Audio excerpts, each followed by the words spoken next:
They call it the nuclear option in legal circles. It is the moment you press the button and everything your enemies built turns to ash in a single heartbeat. My sister Olivia walked into that courtroom like she owned the building, draped in $5,000 of black Chanel morning couture, her hand gripping her husband Brad's arm like a claw. She was so sure she had won. She was absolutely certain that I, the family failure, the invisible daughter, was about to be evicted from my own life. The judge looked at me with pity in his eyes and asked if I had any final words before he signed the emergency order that would strip me of everything. I did not speak. I just checked the time on my wrist. It was exactly 8:59 in the morning, 1 minute until the heavy oak doors would open, 1 minute until the man my grandmother called the gatekeeper would walk in. 1 minute until my family realized that the sweet, quiet grandma they thought they knew was actually a shark in a floral dress. And when that clock struck 9, the screaming started. But to understand why I watched their lives crumble without blinking, you have to go back to the beginning of the end. You have to go back to the night we put Big Mama in the ground. The scent of lilies and expensive perfume was still clinging to my clothes as we walked into the gilded table. It was the most exclusive restaurant in the city, the kind of place where the water costs more than my hourly rate as a forensic accountant. My grandmother Ruby had been in the ground for less than 3 hours, and yet here we were celebrating. That is what it felt like to me. A celebration. My sister Olivia and her husband Brad swept through the dining room like royalty, shaking hands with people at other tables, nodding to the maitre d', acting as if this were a networking event rather than a funeral reception. My parents, Marcus and Beatrice, trailed behind them, beaming with that desperate, hungry pride they always wore when they were around Olivia. I walked behind them, all invisible as always. I was the one who had spent the last 5 years living in Big Mama's drafty old house, changing her sheets, cooking her meals, and reading to her when her eyes grew too tired. But tonight, I was just the extra chair at the table. We were seated in a private alcove under a crystal chandelier that looked like a frozen explosion. I sat at the far end, the spot usually reserved for children or unwanted guests. I watched as Brad picked up the wine list, his eyes scanning the prices, not the vintages. "We need something robust to honor her memory," Brad announced, his voice booming enough to turn heads. He signaled the sommelier and ordered 3 bottles of the Cabernet Sauvignon Reserve, $500 a bottle. Then he ordered the Wagyu beef platter for the table, not because anyone was hungry but because he could. I sat there, my stomach twisting in knots, sipping water. I had not eaten in 2 days, too consumed by the raw, hollow ache of losing the only person who had ever truly loved me. But looking at the feast spread out before us, I felt nauseous. "This is a great turnout," Olivia said, swirling her wine. "Did you see the flowers from the mayor? I told you, Brad, our connections are paying off. People know the Sterling name means something in this city." Brad laughed, a wet, self-satisfied sound. "It is all about positioning, babe. Even a funeral is an opportunity if you know how to work the room." I handed out 5 business cards by the graveside alone. That is 5 potential listings. I gripped my fork so hard my knuckles turned white.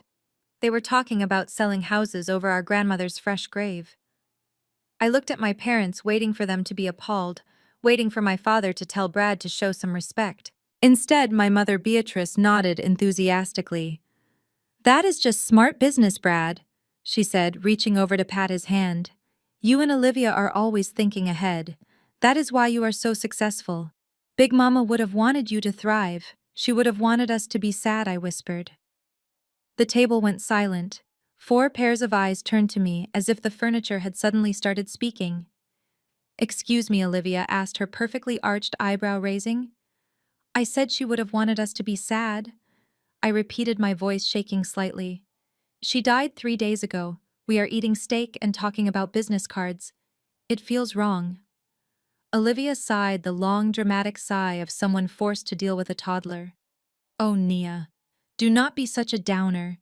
Just because you want to wallow in misery does not mean the rest of us have to stop living. Big Mama lived a long life. It was her time. We are celebrating her legacy." Legacy! Brad scoffed, cutting into a piece of meat that cost more than my car payment. The only legacy that woman left was that falling down house in the district. I am telling you, Marcus, once we bulldoze that shack, the land value alone is going to set us up for life. I have already got developers lined up. We can put 12 luxury condo units on that lot. My heart stopped. Bulldoze. That house was not a shack. It was a museum of our family history. It was where my father grew up. It was where I had lived for 5 years. Every creak in the floorboards, every scratch on the banister had a story. You cannot sell the house, I said, my voice rising. I live there. Not for long, Olivia said breezily, taking a sip of wine.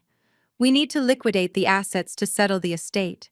You know how it works, Nia. You are an accountant, aren't you? Although forensic accounting is not real. Finance is it? It is just looking for other people's mistakes. Real estate is the only real wealth, Brad added, winking at my father.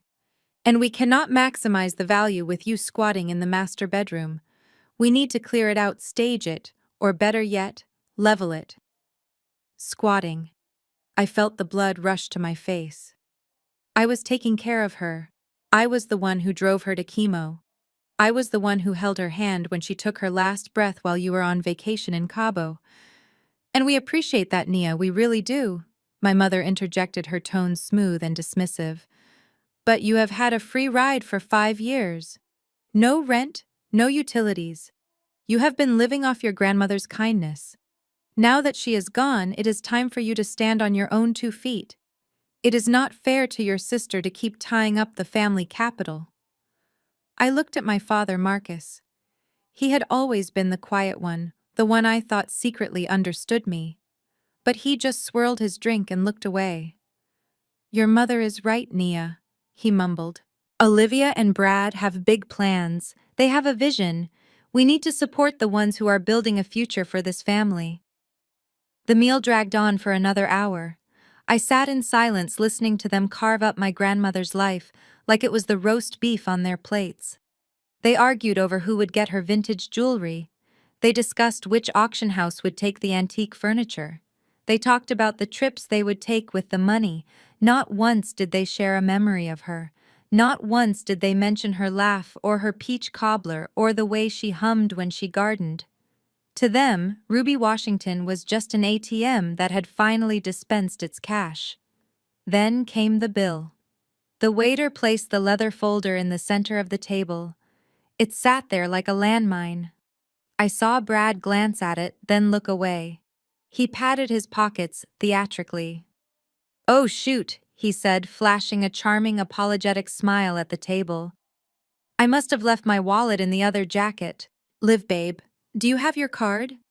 Olivia frowned, checking her tiny designer clutch. "I switched bags at the last minute. I do not have my wallet either." "Mom, Dad?" My father looked panic-stricken. He leaned in, whispering loudly. "We are a little liquid light right now, Brad. We were counting on the estate settlement to clear up some things. We thought this was your treat." The tension at the table shifted instantly. The air grew thick and heavy. The waiter was hovering just a few feet away, watching us. This was the family that projected wealth and power, the family that looked down on everyone else. And suddenly they were just a group of grifters playing hot potato with a dinner check. Then 4 pairs of eyes turned to me again. "Nia," Olivia said, her voice dripping with artificial sweetness. "You have your card, don't you?" I stared at her. "You want me to pay? I just told you I have been living on a caretaker's budget. I do not have this kind of money." "Oh, stop the drama!" Olivia snapped, the sweetness vanishing instantly. "We all know you have been hoarding your salary. You have 0 expenses. You have been living off Big Mama for half a decade. It is the least you can do." I looked at the bill. $4,800. It was more than I had in my checking account. It would max out my emergency credit card. "No," I said. "I did not order the Wagyu. I did not order the wine. I drank tap water. I am not paying for your party." Brad leaned forward, his face turning an ugly shade of red. "Listen to me, you little ingrate. We are letting you stay in that house for a few more days out of the goodness of our hearts. We could kick you to the curb tonight. You are a leech, Nia. That is what you are. A leech sucking the life out of this family. You pay this bill, or we change the locks on that house before you get back tonight. I looked at my parents. Help me, my eyes begged them. Please, just this once, stand up for me. My mother pursed her lips. Just pay it, Nia. Don't embarrass us in front of the staff. Consider it rent. Something inside me broke then. It wasn't a loud break like a glass shattering. It was quiet, like a bone snapping under too much weight. I looked at Olivia smirking in her Chanel. I looked at Brad entitled and cruel. I looked at my parents weak and complicit. I reached into my purse and pulled out my credit card. My hand was trembling, not from fear, but from a rage so cold it burned. Fine, I said softly. I will pay. Ada girl. Brad grinned, leaning back and picking his teeth. I knew you would do the right thing. I handed the card to the waiter. He looked at me with sympathy, but he ran it anyway. The transaction went through. I signed the receipt, feeling like I was signing away my dignity. Let's go, Olivia said, standing up and smoothing her dress. I am exhausted. Funerals are so draining. They walked out of the restaurant without waiting for me. I watched them go a pack of wolves in designer clothing. I sat there for a moment longer, staring at the empty table, the half-eaten steaks, the stained napkins. They thought they had won. They thought I was weak. They thought that because I paid the bill, I accepted their hierarchy. But they didn't know about the notebooks I had found in the attic. They didn't know about the phone call I had made to a man named Elias Thorne. They didn't know that by forcing me to pay this bill, by calling me a leech, by threatening to bulldoze the only home I had left, they had just started a clock. I stood up, took a deep breath, and walked out into the cool night air. I checked my watch. The game had just begun. That night the sky broke open. Rain hammered against the tin roof of the porch, a relentless drowning downpour that matched the storm inside my chest. I had spent the last 12 hours packing my life into cardboard boxes. It didn't take long. I didn't have much. My clothes, my laptop, a few books. The house was full of treasures, antique quilts, hand-carved furniture, silver candlesticks. But Brad had walked through with a video camera earlier that day, inventorying everything. If I took so much as a teaspoon, he would accuse me of theft. I had one last room to clear, the attic. Olivia and Brad had refused to go up there. They called it the rat's nest. It was dark, dusty, and filled with what they considered garbage. But to me it was the only place that still smelled like her, like lavender sachets and old paper. I pulled down the creaky stairs and climbed up the beam of my flashlight, cutting through the gloom. The air was thick and stale. I wasn't looking for valuables. I just wanted the photo album from her wedding day, the one with the black and white picture of her and Big Papa standing in front of the oak tree Brad wanted to kill. I found the box pushed deep into the eaves, hidden under a stack of water-damaged tax returns from the 80s. I pulled it out, coughing as a cloud of dust rose up. I reached in, feeling for the leather cover of the album. Instead, my fingers brushed against something cold and hard. It was a metal lockbox. I didn't have a key, but I knew Big Mama. She hid keys in plain sight. I felt under the loose floorboard to my left. There it was, taped to the underside of the wood. I unlocked the box. Inside there was no jewelry, no cash, just a stack of bound leather notebooks. They looked like ledgers. I picked the top one up. The leather was cracked with age. I opened it to a random page. The handwriting was unmistakable, Big Mama's neat looping cursive. But the content made no sense. March 14th, 1989. Property acquisition, 4th Street Warehouse. Entity Ruby Holdings, LLC. Purchase price $40,000. I frowned. Big Mama didn't own a warehouse. She was a retired schoolteacher who washed Ziploc bags to reuse them. I flipped to the next book. 1995. Sale of air rights, downtown parcel. Net profit. $1.2 million. Transferred to Vanguard Trust. My breath hitched in my throat. I sat down heavily on the dusty floorboards, the flashlight beam wavering. I was a forensic accountant. I spent my days hunting for hidden assets in divorce cases and corporate fraud investigations. I knew how to read a ledger. And what I was holding wasn't just a diary, it was the blueprint of a secret empire. I pulled out more books. There were dozens of them chronicling 50 years of shrewd, aggressive investments. Big Mama hadn't just been comfortable. She had been a tycoon in disguise. She had leveraged her small teacher's pension into real estate during the market crash of the 70s, buying up blighted properties for pennies and holding them until they turned to gold. She had built a fortress of wealth right under the noses of her spendthrift children, hiding it behind a facade of frugality. I grabbed the last notebook, the one dated just 2 months ago. I opened it to the final entry. The vultures are circling. Olivia asked for a loan again to cover her husband's gambling debts. She thinks I don't know. Marcus is eyeing the house, talking about assisted living facilities. They think I am blind. They think I am weak. I have contacted Elias Thorne. The trap is set. Nia is the only one who knows the value of $1 because she is the only one I never gave $1 to. She will find this when the time is right. I closed the book, my hands trembling so hard I almost dropped it. The rain pounded against the roof, but I didn't feel the cold anymore. A fire had been lit in my belly. I wasn't a squatter. I wasn't a leech.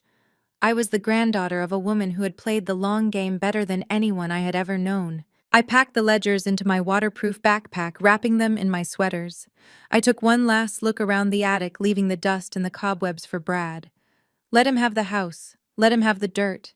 I had the keys to the kingdom. I climbed down the ladder and walked out the front door, locking it behind me for the last time. I got into my car, the engine sputtering as it turned over. I had nowhere to sleep. My bank account was empty. But as I drove away into the rain heading toward the city, I smiled. I had a name now. Elias Thorne. And tomorrow morning, I was going to find him. The scent of damp earth and expensive lilies was still clinging to the hem of my black dress as we walked into the gilded table. It was the kind of restaurant where the air was perfumed with truffles and old money, a place where a glass of water cost more than my hourly rate as a forensic accountant. My grandmother, the woman who had raised us when our parents were too busy chasing their own reflections, had been in the ground for less than 2 hours. The dirt on her grave was still fresh, dark, and unsettled. Yet here we were, my family, and I marching toward the hostess stand, not like mourners, but like conquerors. My sister Olivia led the charge. She swept through the heavy mahogany doors in a black Chanel morning suit that I knew for a fact she had put on a credit card she could not pay off. Her husband Brad walked beside her, his hand resting possessively on the small of her back. He was a man who wore his arrogance like a second skin, a failed real estate broker who spoke in buzzwords and lived on leverage. Behind them trailed my parents, Marcus and Beatrice, looking around the dining room with hungry, desperate eyes, eager to see who was watching them, eager to be seen. And then there was me. Nia, the invisible daughter. The one who had spent the last 5 years living in Big Mama's drafty Victorian house in the historic district, changing her sheets, blending her food when she could no longer chew, and reading her the Psalms when the pain meds made her anxious. I was the one who knew the sound of her last breath. But tonight, I was just the trailing shadow, the necessary accessory to their performance of grief. The hostess, a woman with a smile as tight as her bun, led us to a private alcove beneath a crystal chandelier that looked like a frozen explosion of ice. It was the best table in the house. Of course it was. Brad had probably slipped the maitre d' $100 bill. He did not actually have to secure it. I moved to take a seat near the window, seeking a little distance, but my mother, Beatrice, clicked her tongue. No, Nia, sit at the end. Olivia and Brad need the center seats. They are expecting calls from the estate attorneys. I sank into the chair at the foot of the table, the spot usually reserved for children or unwanted guests. I watched as my family arranged themselves. Olivia smoothed her skirt, checking her reflection in the back of a spoon. Brad loosened his tie, looking around the room as if he were surveying a kingdom he intended to conquer. "We need to do this right," Brad announced, his voice booming loud enough to turn heads 3 tables away. He snapped his fingers for the sommelier. "We are celebrating the life of a titan today. Bring us the wine list, the reserve list." I felt a knot of nausea tighten in my stomach. A titan. They talked about her like she was a corporate merger, not a woman who saved aluminum foil and washed out Ziploc bags to reuse them. Big Mama would have hated this place. She would have looked at the velvet drapes and the gold-rimmed plates and asked how many hungry children could have been fed with the cost of a single napkin. The sommelier arrived and Brad didn't even look at him. He just pointed at the menu. "We will start with 3 bottles of the Cabernet, the 2015, and bring the seafood tower, the Grand Plateau." I did the math in my head instantly. It was an occupational hazard. 3 bottles at $400 a markup. The seafood tower was $300. We were at $1,500 before we had even ordered water. "Brad," I said, my voice quiet but firm, "is that necessary? Mom and Dad are on a fixed income. We should keep this modest." Olivia laughed, a sharp, brittle sound that grated on my nerves. "Oh, Nia. Stop being such a bean counter. This isn't about money. It is about respect. Big Mama left a substantial estate. We are just advancing ourselves a little celebration from the inheritance. Besides, you know Brad has that deal closing next week. The commission alone will cover this 10 times over." I looked at Brad. He winked at me, a greasy, patronizing gesture. "That is right, little sister. You have to spend money to project power. That is something you would understand if you ever left that dusty old house and entered the real world." I bit my tongue. The real world. The world where I paid the property taxes on that dusty old house because my parents forgot. The world where I paid the heating bill so Big Mama wouldn't freeze. The world where I balanced books for a living and knew exactly what it looked like when people were drowning in debt but wearing Gucci life jackets. The dinner progressed like a slow-motion car crash. They ordered the Wagyu beef. They ordered the lobster thermidor. They ordered sides of truffle mac and cheese that cost $40 a bowl. They ate with a ravenous, almost violent hunger, as if consuming this expensive food would fill the hollow spaces where their souls were supposed to be. They ignored me completely. They talked over my head, discussing the funeral as if it were a networking event. "Did you see the mayor sent flowers?" Olivia asked, swirling her wine. I made sure to thank his chief of staff. We need to leverage that connection when we list the property.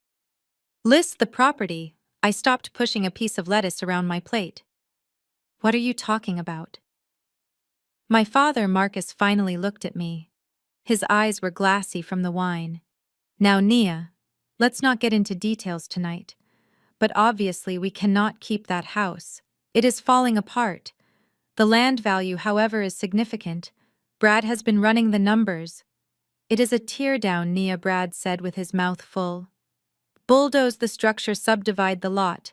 We can put up 6 luxury townhomes. We call it the Ruby Estates. Classy. It honors her memory while maximizing the asset." My fork clattered onto my plate. "You want to bulldoze her house? I live there." "That is my home."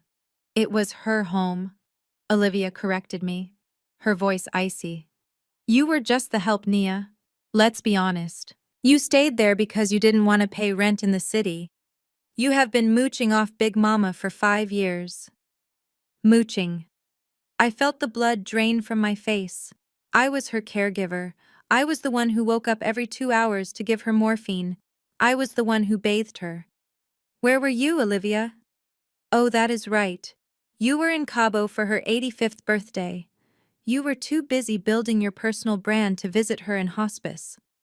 My mother reached out and patted my hand, her touch patronizing and cold. "Don't get hysterical, Nia. We appreciate what you did. But you have to admit it was a convenient arrangement for you. You had 0 expenses. You have been able to save your little salary while the rest of us have been navigating the pressures of the real estate market and maintaining our social standing." My little salary. I was a senior forensic accountant. I made good money, but I didn't spend it on leased BMWs and fake eyelashes. I saved it. And I spent it on keeping their mother alive and comfortable when they wouldn't spend a dime. The waiter returned to clear the plates. He asked if we wanted dessert. Bring the dessert menu, Brad commanded. And another bottle. We are toasting to the future. I sat there while they ate gold-flaked chocolate cake and drank cognac. I felt like a ghost haunting my own life. They didn't see me. They only saw an obstacle to the liquidity they so desperately needed. I knew why they were here. I knew why they were ordering like kings. It wasn't grief. It was relief. They thought the Bank of Big Mama was finally open for business. Then the check came. It arrived in a black leather folder placed discreetly in the center of the table. It sat there for a long moment, a black hole absorbing the light from the chandelier. The laughter died down. The air grew thick. Brad patted his chest pocket. He frowned. He checked his side pockets. He checked his pants. A performance worthy of an Oscar. "Oh, hell," he muttered, flashing a charming, sheepish grin at the table. "I must have left my wallet in the limo. Liv, honey, do you have your card?" Olivia widened her eyes. "I switched to the clutch tonight, Brad. It barely fits my lipstick. I didn't bring my wallet. I thought you had this." They both turned to my parents. "Dad," Olivia asked, "can you cover it? We will transfer the money to you first thing in the morning." My father, Marcus, turned a shade of gray that matched his suit. He cleared his throat, looking at his wife. "Beatrice." My mother looked down at her lap. I didn't bring my purse. I just have my phone, and I haven't set up the digital wallet yet." Silence. Heavy, suffocating silence. The waiter was hovering a few feet away. His back turned, but his posture alert. He knew. Waiters in places like this always knew when the credit card roulette was rigged. Then 4 heads turned toward me. It was synchronized, like birds on a wire. "Nia," Olivia said. Her voice was different now. The haughty edge was gone, replaced by a sickly sweet demand. "You have your card right." I stared at her. I looked at the folder. I looked at the half-eaten cake and the empty wine bottles. "You want me to pay?" I asked, my voice flat. "Well, someone has to," Brad said, his tone hardening. "We are in a bit of a liquidity pinch until the will is probated. You know how it is." "I don't know how it is," I said. "Because I don't spend money I don't have. That bill is likely $5,000. 4,820 to be exact," Brad said, not even looking at the receipt. "Look, Naya, stop being difficult. You have lived rent-free for 5 years. 5 years of no mortgage, no utilities, no property tax. If you calculate the market rent for that district, you owe this family about $100,000. This dinner, this is a discount. You owe this family." The words echoed in my head. "I owe you." I stood up, my legs shaking. "I owe you for the privilege of watching my grandmother die by inches while you posted inspirational quotes on Instagram. I owe you for the trauma of being the only one holding her hand when she took her last breath." "Sit down," my mother hissed, grabbing my wrist. "You are making a scene. You are a leech." "Nia." Olivia spat, her face twisting into a sneer. "A sad, lonely little leech. You latched onto Big Mama because you have no life of your own. You have no husband, no kids, no legacy. You are just the help. And now the job is over. So pay the bill. Consider it your severance package. Or so help me God. Brad will have the eviction notice on the door before you get home tonight." I looked at them. Really looked at them. I saw the fear behind their eyes. They were broke. All of them. The cars, the clothes, the house in the hills, it was all a house of cards. They needed this inheritance not to get ahead but to stay out of jail. They were drowning, and they were trying to stand on my shoulders to keep their heads above water. I looked at the waiter. He had turned around now, watching us with pity. I reached into my purse. My hand moved on its own, robotic and cold. I pulled out my card. It was a simple debit card linked to the savings account I had built over 10 years of working 60-hour weeks. Fine, I said softly. I picked up the leather folder. I didn't even look at the total. I knew Brad's estimate was low. He hadn't accounted for the tax and the mandatory gratuity for a party of 5. It would be closer to 6,000. I handed the card to the waiter. Make it quick, I told him. He nodded and hurried away. See? Brad grinned, leaning back and unbuttoning his jacket. I knew you would be reasonable. It is just money, Nia. You can make more. We are family. Family helps each other out. The waiter returned. I signed the slip. I felt a piece of my soul sear away with the ink. I stood up. I didn't say goodbye. I didn't wait for them to stand. I turned and walked out of the restaurant, the sound of their relieved laughter following me like a pack of hyenas. They thought they had broken me. They thought that by forcing me to pay, they had reasserted their dominance. But as I stepped out into the cool night air and checked my watch, I wasn't thinking about the money. I was thinking about the metal box I had found in the attic the night before. I was thinking about the name, Elias Thorne. And I was thinking that $5,000 was a cheap price to pay for the absolute moral clarity I now possessed. They wanted a war. They just didn't know I was the one holding the nuclear codes. Tea was not the gentle chirping of the cardinals that usually woke me, but the aggressive grinding roar of a heavy diesel engine. I sat up in bed, my heart hammering against my ribs, the taste of last night's humiliation still bitter in my mouth. I pulled on my robe and rushed to the window that overlooked the front yard.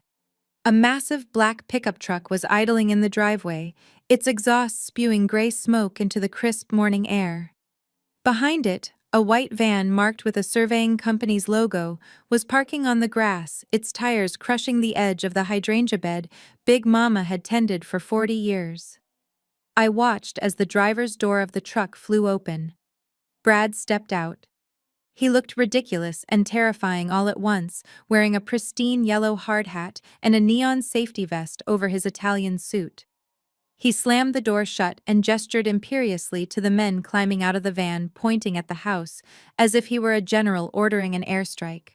I ran downstairs, almost tripping over my own feet, and threw open the front door. The morning air was cold, biting at my bare ankles. I marched onto the porch, tightening the belt of my robe like armor. "What do you think you are doing?" I shouted over the noise of the idling truck. "It is 7 in the morning." Brad did not even turn to look at me immediately. He was busy unrolling a large blueprint on the hood of his truck, waiting down the corners with his phone and a travel mug. He said something to one of the surveyors, who nodded and began setting up a tripod near the old oak tree. "Brad!" I yelled again, stepping off the porch. The gravel of the driveway dug into my bare feet, but I was too angry to care. "Get these people off this property." He finally turned. He slid his designer sunglasses down his nose and looked at me with an expression of mild annoyance, as if I were a stray cat that had wandered into a business meeting. "Good morning to you too, Nia," he said, his voice dripping with condescension. "You might want to go inside and get dressed. The demolition crew supervisor will be here in an hour to do the initial walkthrough. We need the site clear." Demolition crew. The words felt like a physical blow. I stared at him, trying to make sense of what he was saying. "You cannot demolish this house. Big Mama hasn't been gone 24 hours. We haven't even met with the estate attorney to read the will." Brad laughed. It was a dry, humorless sound. "The will is a formality. Beatrice and Marcus have already signed the preliminary consent forms as the primary next of kin. I have been appointed the executor of the estate's development." He tapped the blueprint with a manicured finger. "This land is situated in the most rapidly gentrifying district in the city, the house. It is a rotting pile of lumber and termite food. But the dirt underneath it? That is worth 4 times the value of the structure. We are not selling the house, Nia. We are selling the dirt." He stepped away from the truck and walked toward me, entering my personal space until I could smell his expensive cologne mixed with the diesel fumes. He looked up at the house, sneering at the peeling paint on the eaves. "I have developers lined up who are practically drooling over this lot," he continued. We are going to put 12 luxury condo units here. Floor-to-ceiling glass, rooftop gardens, the works. It is going to be a gold mine.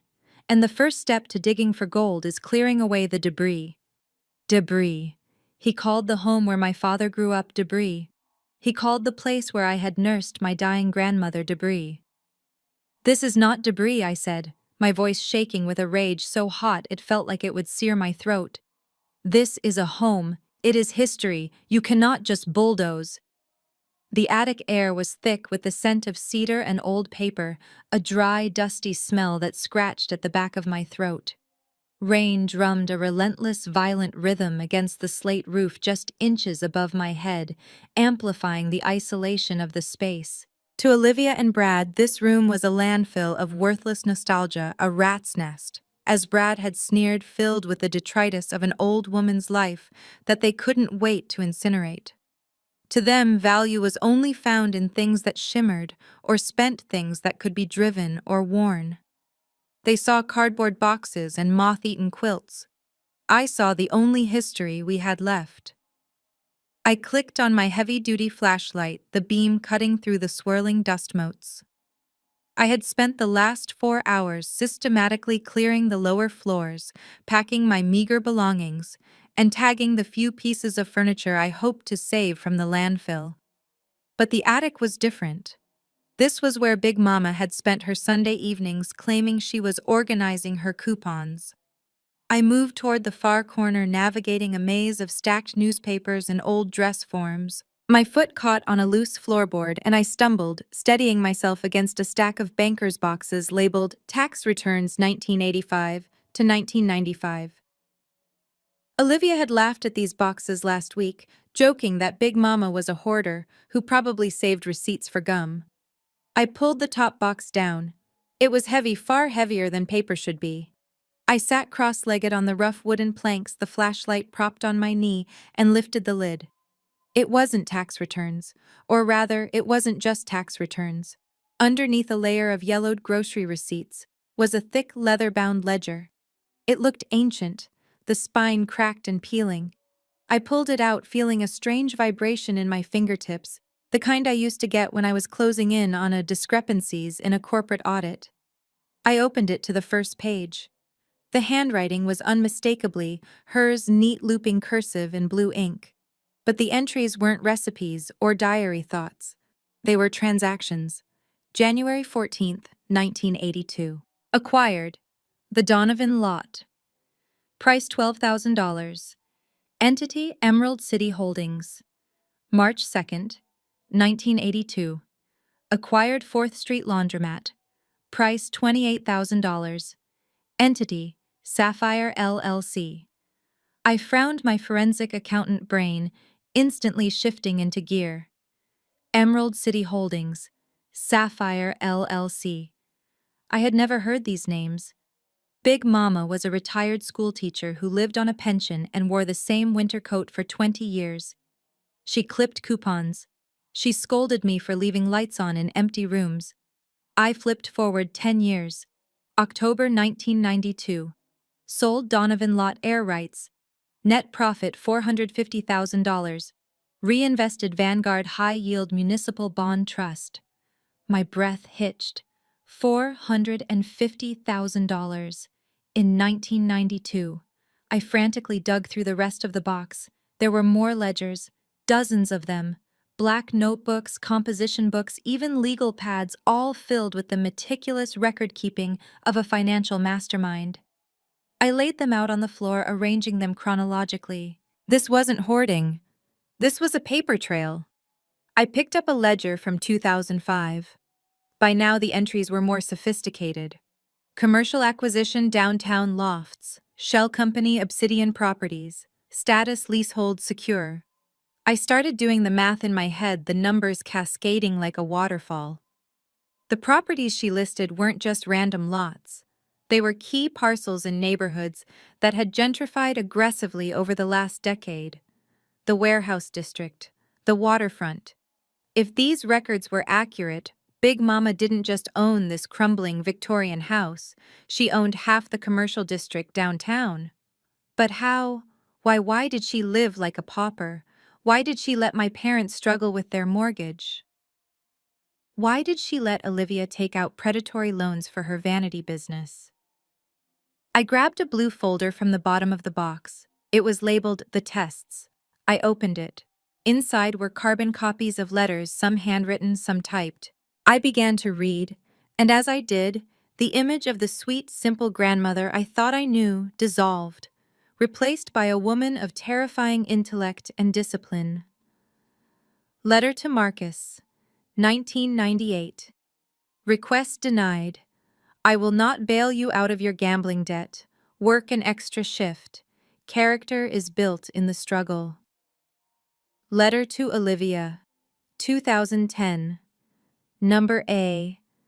Mercedes is not a necessity. Take the bus. Humility is a lesson you have yet to learn. She hadn't been broke. She had been watching. She had been testing them over and over again, giving them opportunities to prove they valued something other than easy money, and time after time they had failed. I found a separate section in the back of the latest ledger dated just 3 months ago. The handwriting was shakier here, the lines less straight. The cancer had been eating at her strength, but her mind remained razor sharp. Entry May 12th. They are circling like vultures. I can hear them whispering in the kitchen when they think I am asleep. Brad asked about the deed to the house today. He didn't ask how I was feeling. He asked about the zoning laws. Olivia is already spending the life insurance money in her head. Marcus is too weak to stop them. Beatrice is too greedy to care. I wiped a tear from my cheek, my heart aching for her loneliness in those final days. I had been there changing her IVs, but I had been so focused on her physical comfort, I hadn't realized the war she was waging in her mind. Entry May 14th. I have made my decision. I will not let them destroy what I built. I will not let my legacy become a down payment on a yacht for that fool Brad. I have contacted Elias Thorne. The trap is set. They will see a senile old woman. Elias will show them a titan. Elias Thorne. The name was underlined 3 times. I searched the box again. At the very bottom, beneath a stack of old property deeds, was a business card. It was plain cream-colored cardstock with black text. Elias Thorne, attorney at law. Estate planning and asset protection. No email address, just a phone number and a street address in the grittiest part of the city. I sat back on my heels, the magnitude of the discovery washing over me. My family thought they were fighting over a bone. They didn't realize they were standing on a gold mine, and they had just evicted the only person who held the map. The wind howled outside, shaking the window panes, but inside my head everything was silent and clear. My grandmother hadn't left me destitute. She had left me a test. She had left me a weapon. I looked at the no contest clause she had drafted in her own handwriting on a piece of legal pad paper. If any beneficiary challenges the validity of the trust or seeks to remove the appointed trustee, they shall forfeit their entire interest in the estate.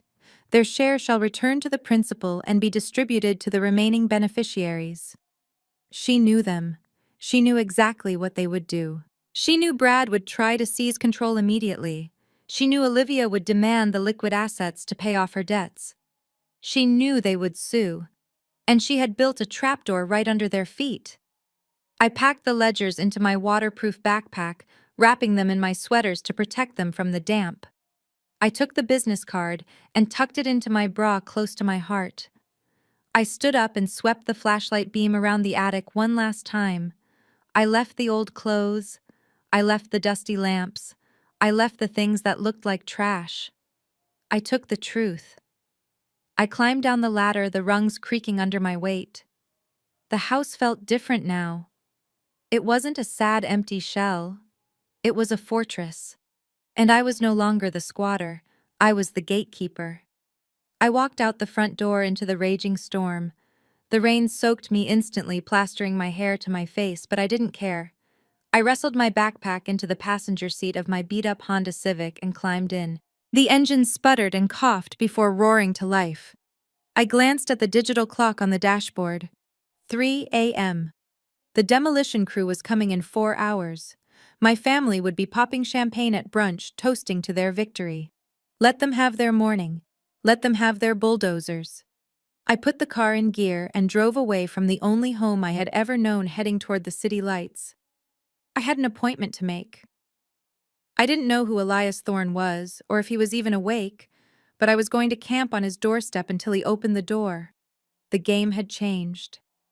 And as I merged onto the highway, watching the skyline approach, I finally allowed myself a small, cold smile. Big Mama hadn't just left me money, she had left me the power to burn their world down, and I was going to light the match. The address on the business card led me to a part of the city that the revitalization committees had conveniently forgotten. The GPS on my phone flickered as I navigated through a maze of one-way streets lined with boarded-up storefronts and bodegas protected by iron bars. It was 4 in the morning when I pulled my car to the curb in front of 422 Cedar Street. The building was a squat, 2-story brick structure sandwiched between a bail bondsman and a laundromat that looked like it hadn't seen soap since the 90s. A flickering neon sign in the window read simply, Law, the letter A, buzzing and dying in a rhythmic spasm. I killed the engine and sat in the silence, clutching my backpack to my chest. The rain had slowed to a drizzle, slicking the trash-strewn sidewalk with a greasy sheen. I was exhausted, my eyes gritty and my body aching from the adrenaline crash, but I couldn't sleep. I watched the door of the law office, willing it to open. I waited as the sky turned from black to a bruised purple, then to a sickly gray. At 8 o'clock exactly, an old Buick sedan sputtered up to the curb behind me. It was the kind of car that looked like a boat and sounded like a lawnmower. The driver's door groaned open and a man stepped out. He was not what I expected. Based on the precision of Big Mama's ledgers, I had pictured someone sharp, meticulous, perhaps a little terrifying.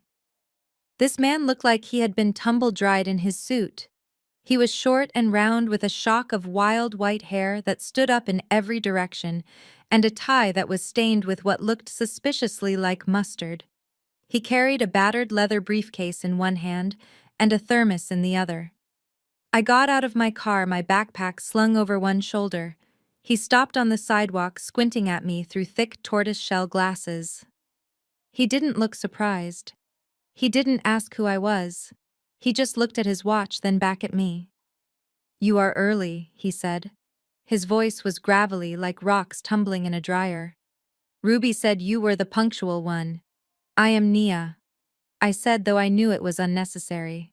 "I know who you are, child. I have been waiting for you for 10 years. Come on in. It is freezing out here, and the heater takes an hour to kick in." He unlocked the door with a jingle of keys that sounded like a jailer's ring. The office smelled of old paper, stale coffee, and lemon polish. It was chaotic, but oddly cozy. Files were stacked in towers that defied gravity on every flat surface. Behind a massive oak desk that looked like it had survived a war, sat a high-backed leather chair that had seen better decades. Elias Thorne threw his briefcase onto a pile of magazines and gestured to a wooden chair opposite the desk. "Sit. Do you want coffee?" "It is instant, but it is hot." I shook my head. I sat down, hugging the backpack. "Mr. Thorne, I found the ledgers. I know about the properties." He paused in the middle of unscrewing his thermos. He looked at me, his eyes suddenly sharp and clear behind the thick lenses. The grandfatherly demeanor vanished, replaced by a razor-edged intelligence that made me sit up straighter. "You found the metal box," he corrected. "Under the floorboard in the attic." "Yes." "And you read the entry from May 14th. "Yes." "Good. Then we can skip the pleasantries." He sat down and leaned forward, clasping his hands on the desk. "You want to know why a woman worth $40 million lived like a pauper and hired a lawyer who works next to a bail bondsman? 40 million. I had estimated 30. Hearing the number out loud made the room spin. "Yes," I said. "I want to know why she let them treat her like that. Why she let them treat me like that. Because Nia, money does not change people. It unmasks them." Elias picked up a file from the top of a stack. It was labeled simply Ruby. He opened it. Your grandmother was a brilliant woman. She understood markets, she understood value, but most of all, she understood human nature. She knew that if she gave your parents or your sister access to her wealth while she was alive, they would consume it like locusts. They would never learn to build, they would only learn to take. He pulled out a thick document bound in blue paper.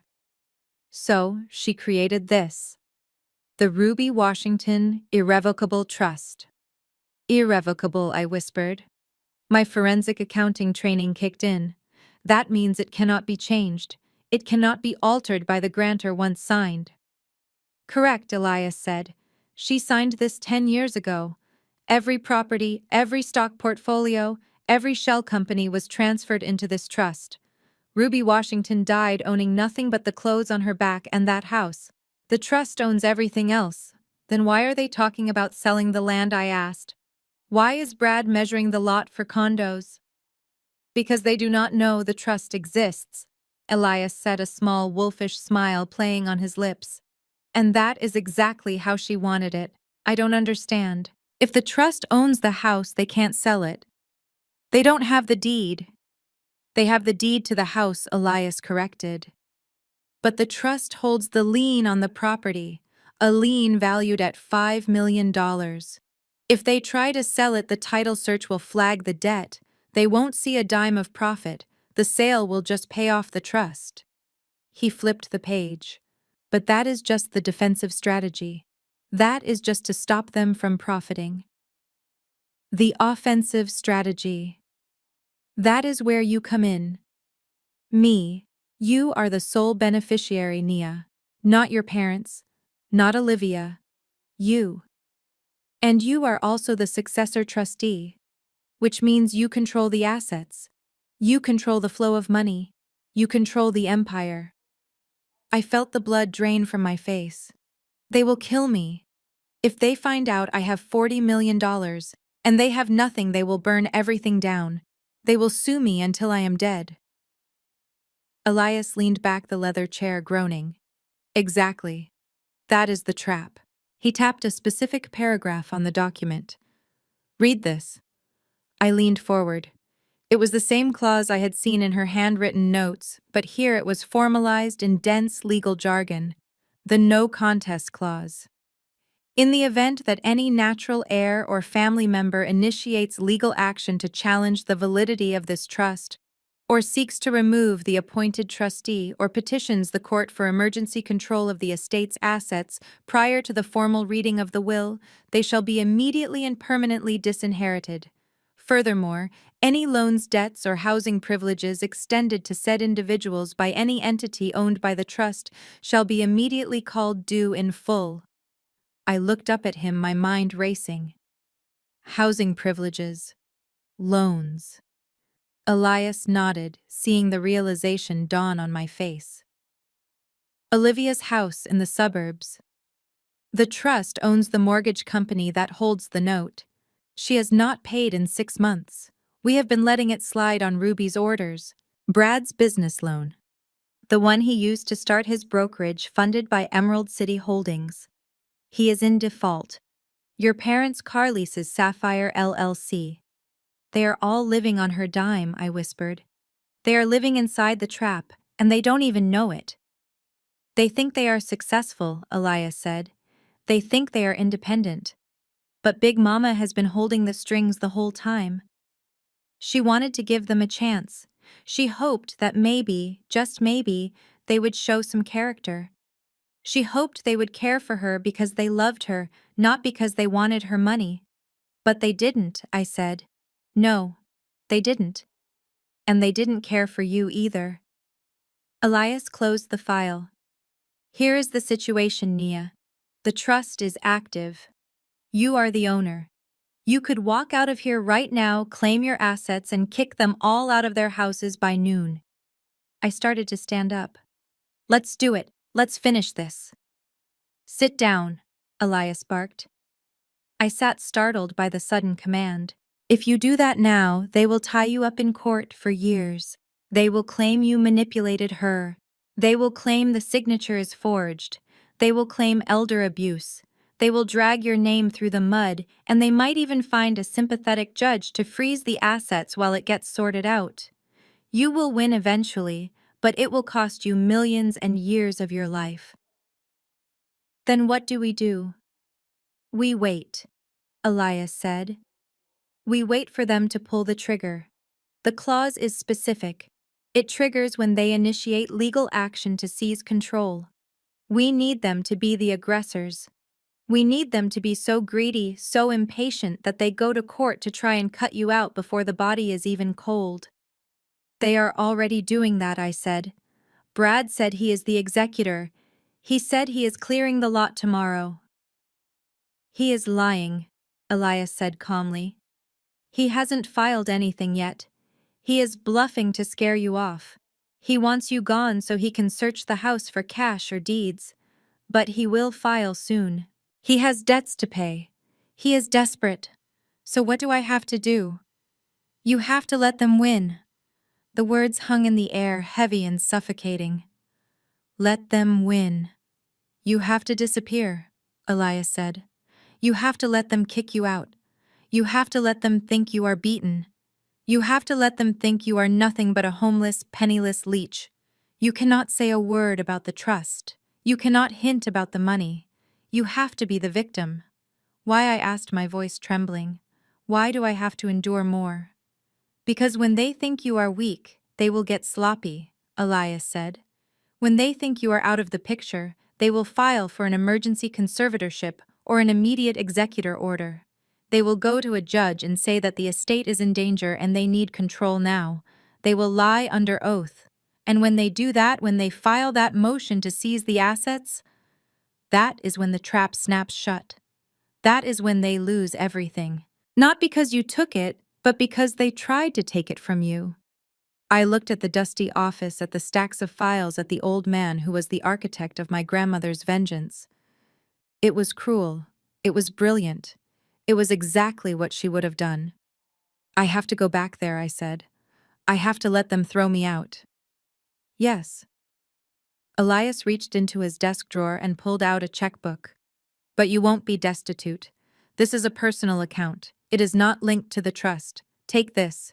Get a hotel. Get a new suit. Get a haircut. When you walk into that courtroom next week, I want you to look like a woman who knows something they don't. But until then, you are invisible. I took the checkbook. I stood up. I felt a strange calm settle over me. I had spent my whole life trying to be seen by my family, trying to be good enough. Now my power lay in being invisible. 1 week, Elias said.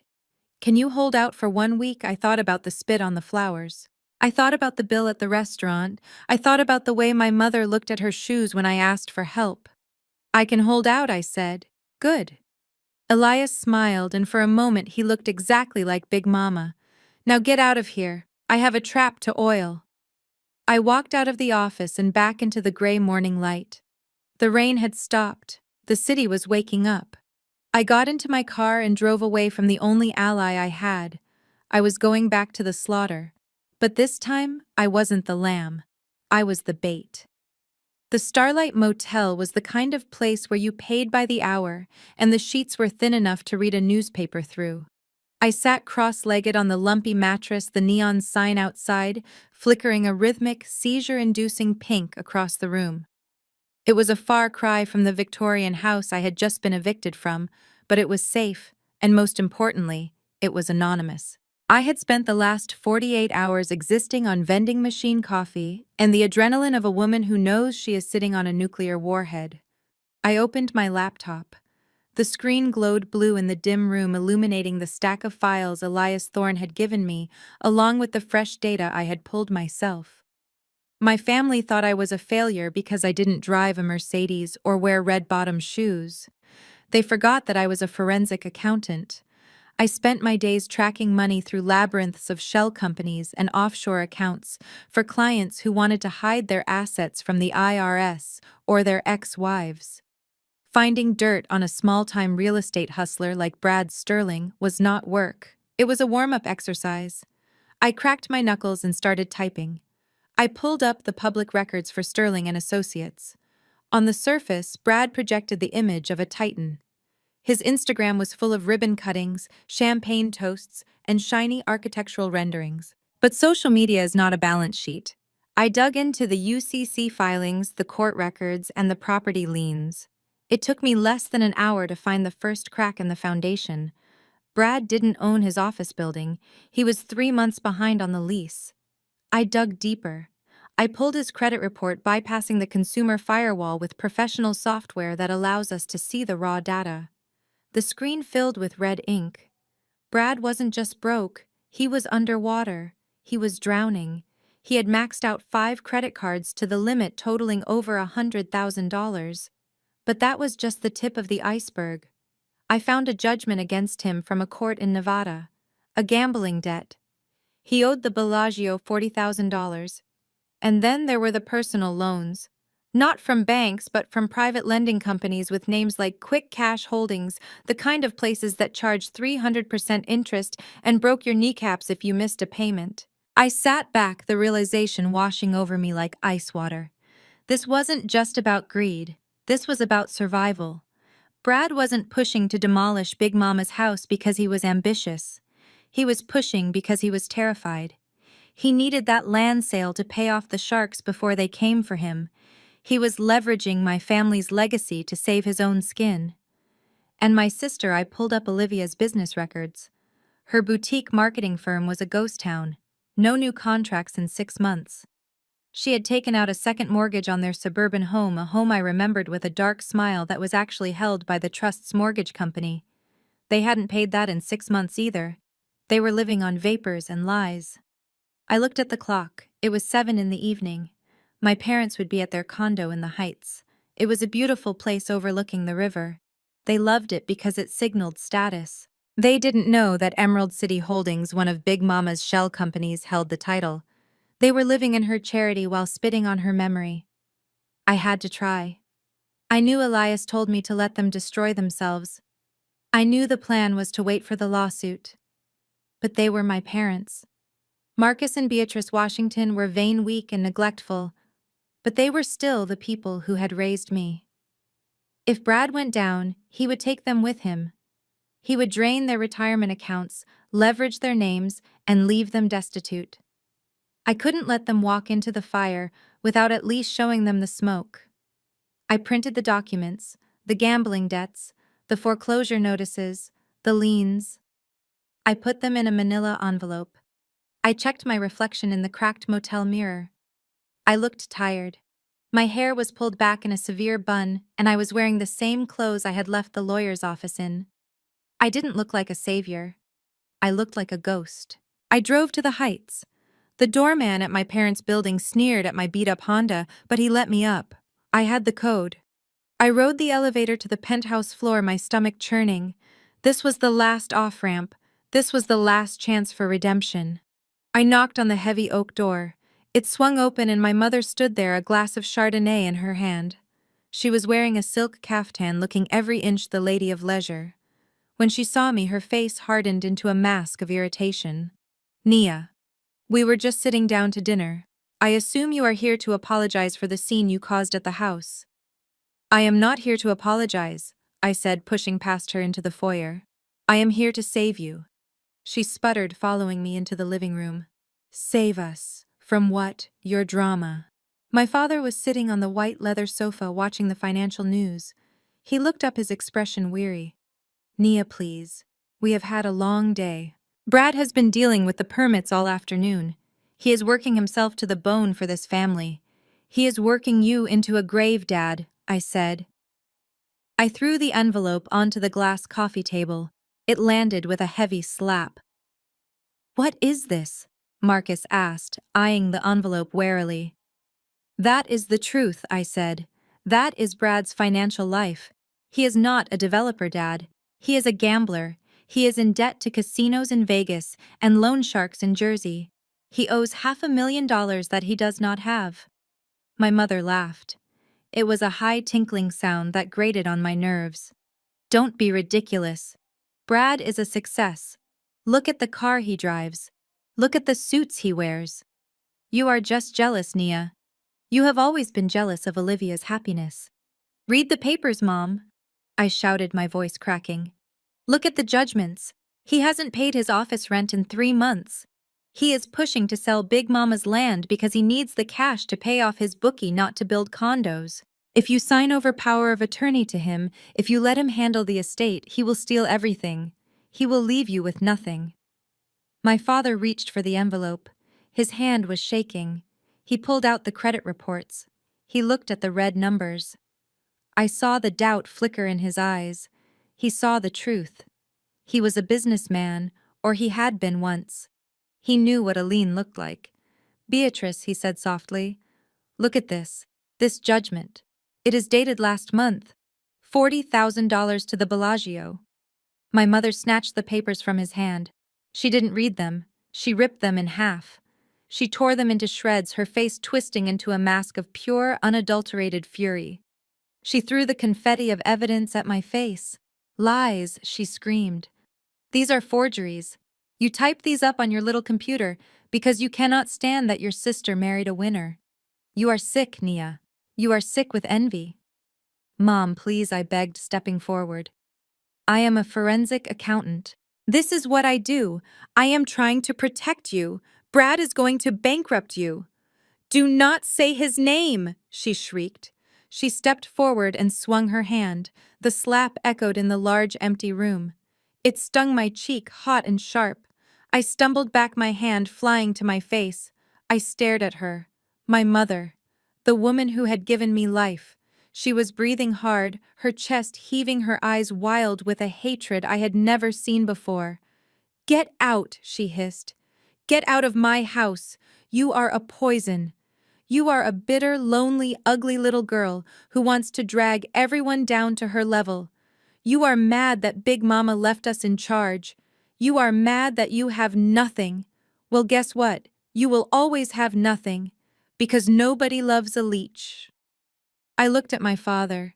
He was staring at the torn papers on the floor. He knew. I saw it in his slump, in the way he wouldn't meet my eyes. He knew I was right. But he was too afraid of her, too afraid of the truth to say a word. He was going to let her drive them off the cliff because it was easier than taking the wheel. Dad, I whispered. He turned his back to me. Go, Nia, he said, his voice hollow. Just go. Let us be. The silence that followed was absolute.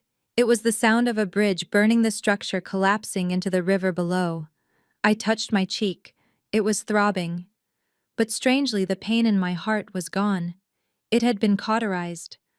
I realized then that Elias was right. There was no saving them. They didn't want to be saved. They wanted the lie. They loved the lie more than they loved me. They were addicted to the image of success, and they would kill anyone who tried to show them the mirror. I straightened my spine. I smoothed my shirt. I looked at my mother, who was glaring at me with triumphant malice, thinking she had won, thinking she had driven away the enemy. Okay, I said. My voice was steady. It didn't shake. Okay. I tried. Remember that. When the bank comes to take this condo, when Brad runs off with whatever cash he can steal, remember that I stood here and tried to hand you a life raft. I don't need a raft from you, she spat. I have a yacht. I nodded. I turned and walked to the door. I didn't look back. I walked out of the penthouse, down the hall, and into the elevator. As the doors closed, shutting out the sight of their expensive, hollow life, I felt a weight lift off my shoulders. The obligation was gone. The guilt was gone. I walked out to my car. The night air was cool. I got in and started the engine. I picked up my phone and dialed a number. It rang twice. Thorne, the gravelly voice, answered. It is Nia, I said. Are you ready? He asked. He didn't ask how it went. He knew. I am ready, I said. They are filing the emergency petition tomorrow. Brad is desperate. He needs the money by Friday. Good, Elias said. Let them file. Let them stand before the judge and swear that you are incompetent. Let them dig the hole. I checked my watch. It was 9 o'clock. I will see you in court, Elias. I hung up. I drove back to the motel, but the neon sign didn't look cheap anymore. It looked like a finish line. I wasn't the daughter anymore. I wasn't the sister. I was the executioner. and I was going to make sure the blade was sharp. The next morning, I woke up to the sound of my phone vibrating against the cheap laminate of the motel nightstand. It was a relentless, angry buzz that sounded like a swarm of hornets trapped in a jar. I rolled over and squinted at the screen. My notifications were full. Hundreds of them. Instagram, Facebook, Twitter, messages from numbers I did not recognize. Messages from people I hadn't spoken to since high school. I sat up, a cold knot of dread tightening in my stomach. I unlocked the phone and opened Instagram. There was Olivia. She had posted a video. It was professionally shot, of course, probably by one of her marketing friends. She was sitting in her living room wearing no makeup, her hair pulled back in a messy bun that looked artfully distressed. She held a tissue in one hand and was dabbing at dry eyes. The lighting was soft, tragic, perfect. "Hey guys," she began, her voice cracking with performative grief. "I haven't wanted to talk about this because it is a private family matter, but things have gotten out of hand, and I need your support. As you know, we just lost our beloved Big Mama. It has been the hardest week of my life. But what you don't know is that we are dealing with a betrayal that hurts almost as much as the loss itself." She paused, taking a shaky breath. She looked directly into the camera lens, her eyes wide and pleading. "My sister Nia. We took her in when she had nothing. We let her live in Big Mama's house for years rent-free so she could get back on her feet. We thought she was caring for our grandmother, but we found out yesterday that she has been abusing that trust." My hand started to shake. I tapped the screen to keep watching, unable to look away from the train wreck. When we went to the house to prepare for the memorial, we discovered that Big Mama's jewelry box was empty. Her vintage pearls, the emerald brooch she promised to me on her deathbed, all gone. And when we asked Nia about it, she laughed. She said she deserved it. She said she wouldn't leave the house unless we paid her $50,000. She is holding our family legacy hostage. She is blackmailing her own parents while they are grieving. I gasped, the air leaving my lungs in a rush. It was a lie, a complete, total fabrication. The jewelry box was in the safe deposit box at the bank, placed there by Big Mama herself 3 years ago when she first got sick. I had the receipt. Olivia continued, a single perfect tear sliding down her cheek. "I don't want to bring the police into this. I don't want to see my sister in jail. I just want her to do the right thing. I just want to grieve in peace. Please, if you know her, if you see her, tell her to come home. Tell her to give back what she stole. We just want closure. Hashtag justice. For Big Mama, hashtag family betrayal, hashtag heartbroken." I scrolled down to the comments. It was a bloodbath. "That is disgusting. How could someone do that to their own grandmother? I know Nia Washington. She works at Henderson Financial. I am tagging her employer. They need to know they have a thief on the payroll." What a leech. "Stay strong, Olivia. You are a saint for not calling the cops immediately. Post her picture. Let's make sure she can't show her face in this city again." There were hundreds of them. Vicious, hateful, self-righteous comments from strangers who had no idea who I was, all rallying behind the beautiful grieving sister. My parents had liked the post. Brad had shared it with the caption, "Sad day for the Sterling family. We pray for her redemption." I felt like I was going to throw up. This wasn't just a family squabble anymore. This was a calculated assault on my character. Olivia knew exactly what she was doing. She knew I was a forensic accountant. My entire career was built on integrity. If I was branded a thief, a blackmailer, I would never work again. She wasn't just trying to get the house. She was trying to destroy my future, so I would have no choice but to crawl back to them. I threw the covers off and scrambled to get dressed. I had to go to work. I had to get ahead of this. I put on my best suit, but my hands were trembling so badly I could barely button the blouse. I looked in the mirror. I looked guilty. I looked terrified. I drove to the office in a daze. Every time my phone buzzed, I flinched. When I walked into the lobby of Henderson Financial, the receptionist, a woman I had eaten lunch with every day for 3 years, looked down at her desk. She didn't say good morning. I walked to the elevator. Two junior associates were whispering near the coffee machine. They stopped abruptly when they saw me. One of them pulled out his phone, probably checking to see if I was the woman from the viral video. I made it to my cubicle. I sat down and turned on my computer. My inbox was full. Not with work emails, but with notifications from HR. Nia, please come to Mr. Henderson's office immediately. I stood up. My legs felt like lead. I walked down the long hallway to the corner office. The glass walls felt like a fishbowl. Everyone was watching. Mr. Henderson was sitting behind his desk. He looked uncomfortable. He didn't offer me a seat.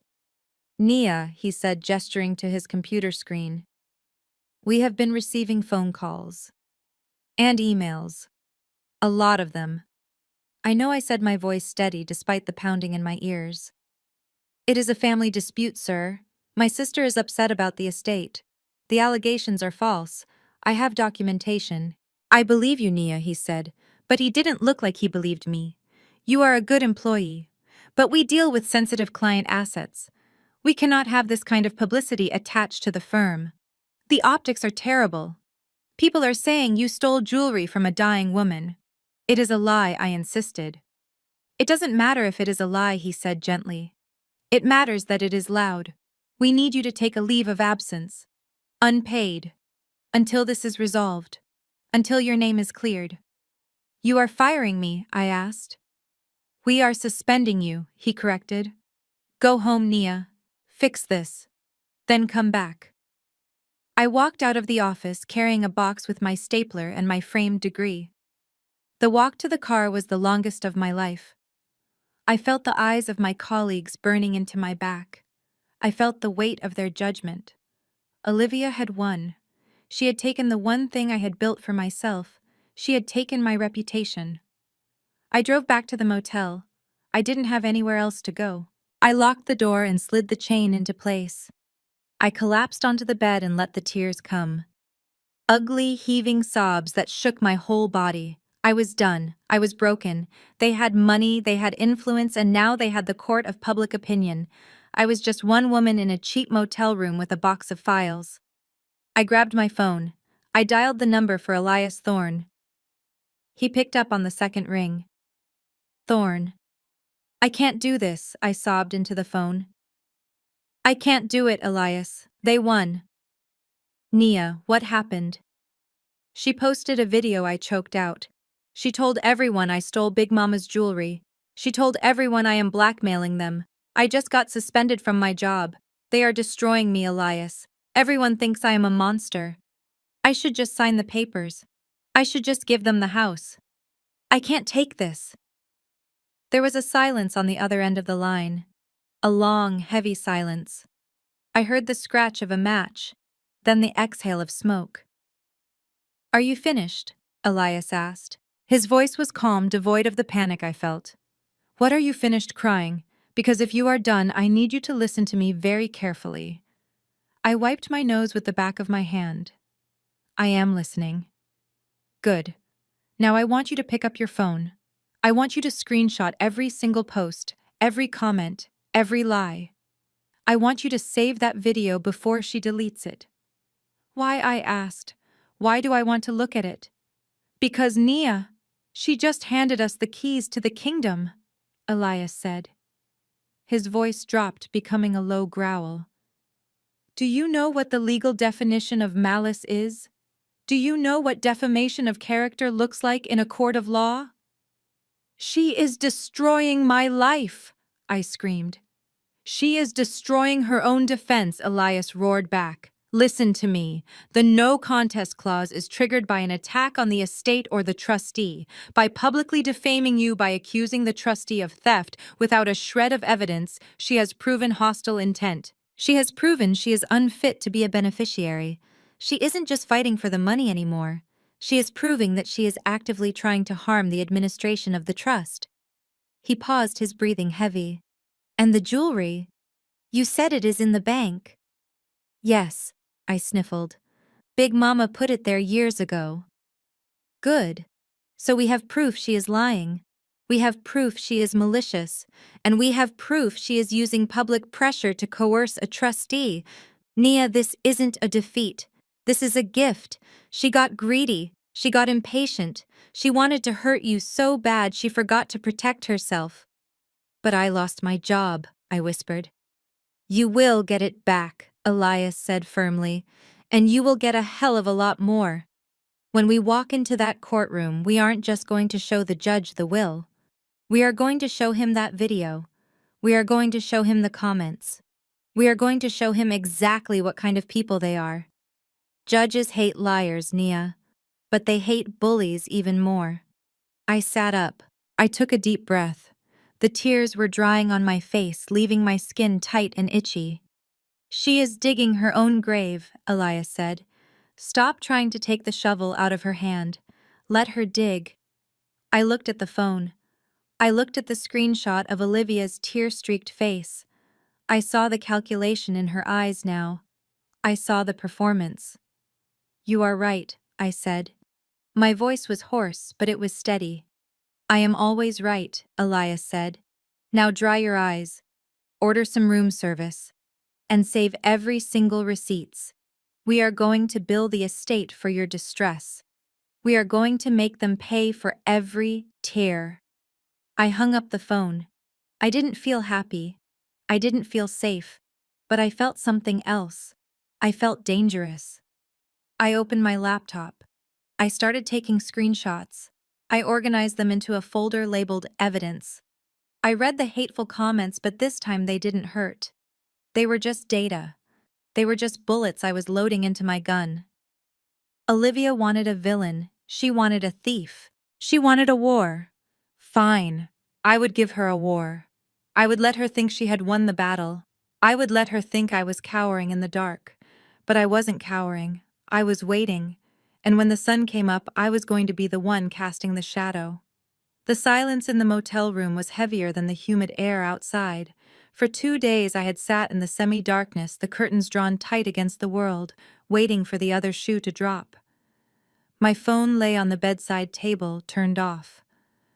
I did not need to look at it to know what was happening. I could feel the vibrations of their desperation through the floorboards. Brad was running out of time. His bookies were not the kind of men who accepted IOUs or excuses.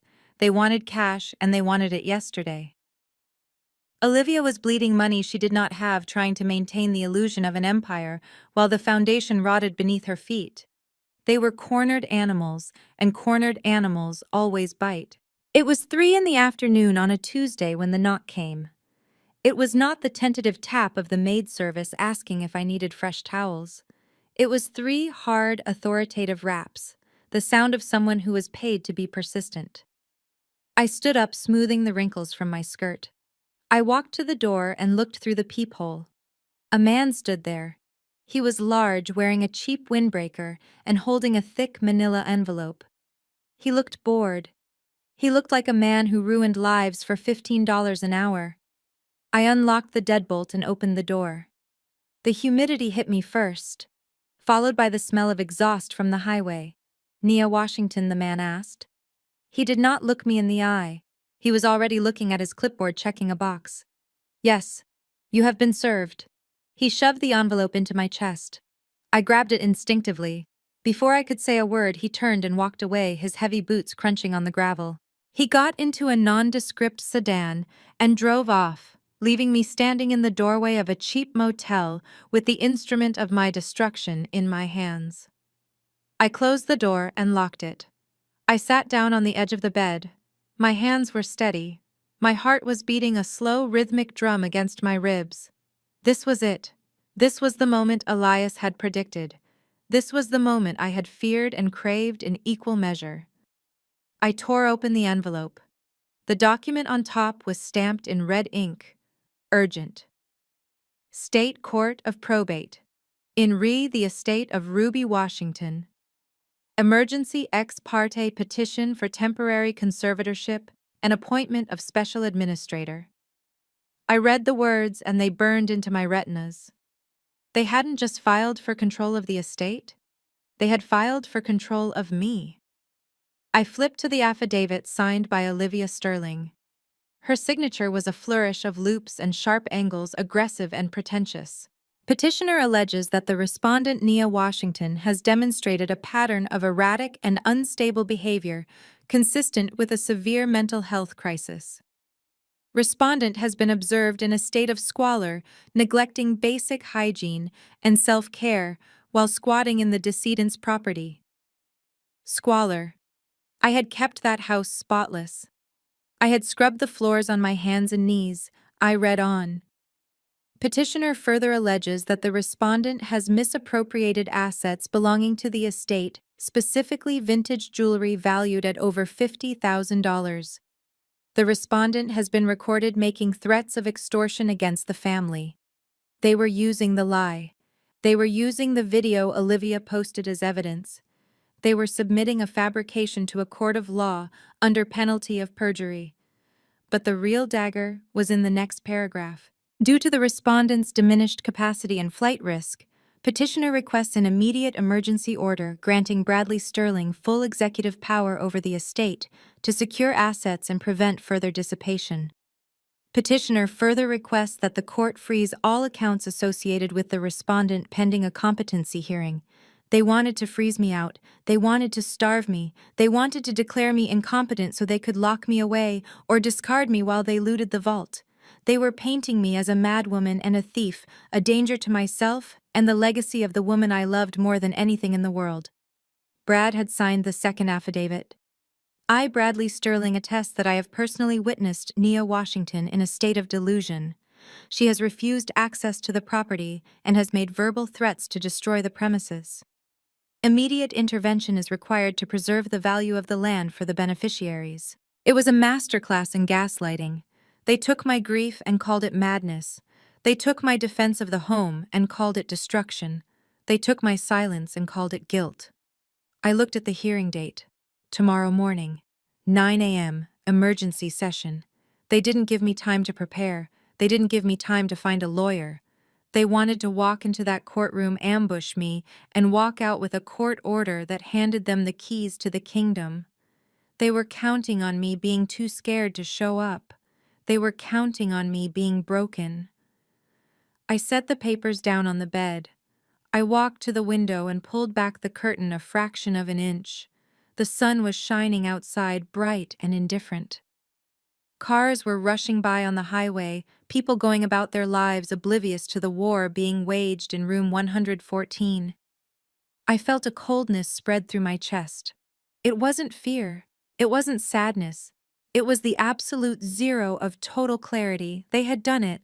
They had crossed the line. They had initiated legal action. They had challenged the natural order. They had tried to seize control before the will was read. They had triggered the trap. I picked up my phone and turned it on.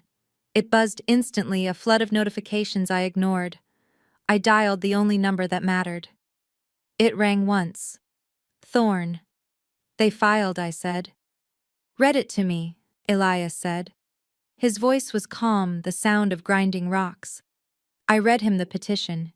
I read him the accusations of theft and insanity. I read him the demand for emergency control.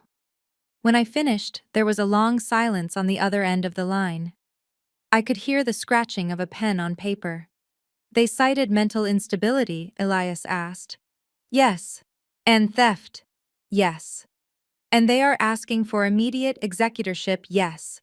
Brad wants full control by noon tomorrow. Elias let out a low, dry chuckle.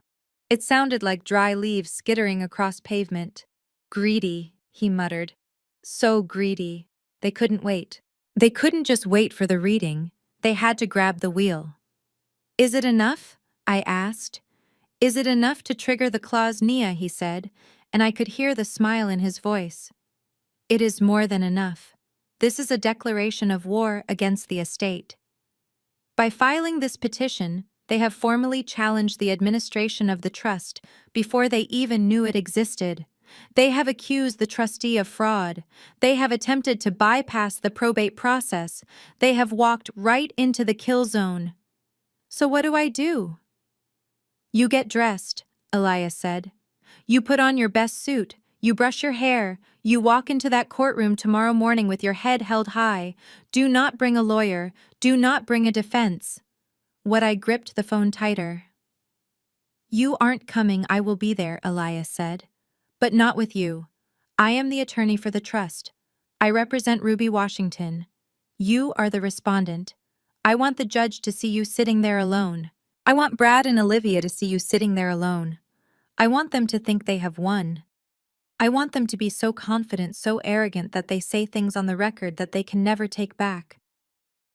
And then Elias said, his voice dropping to a whisper, I will walk through those doors, and I will end them. I hung up the phone. I looked at the manila envelope on the bed. It wasn't a death sentence anymore. It was a suicide note, signed by Brad and Olivia Sterling. I went to the bathroom and turned on the shower. I scrubbed the motel smell off my skin. I washed my hair. I stood under the hot water until the tension in my muscles began to melt away. I wasn't the victim anymore.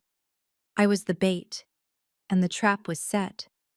I stepped out of the shower and wiped the steam from the mirror. I looked at my reflection.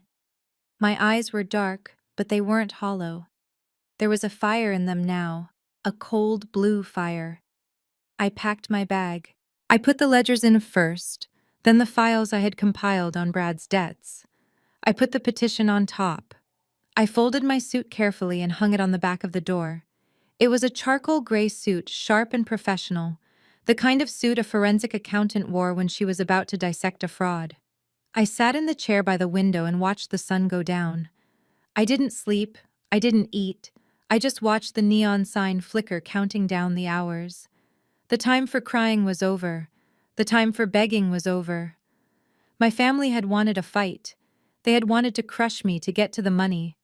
They didn't realize that the money was never the prize. The prize was the truth.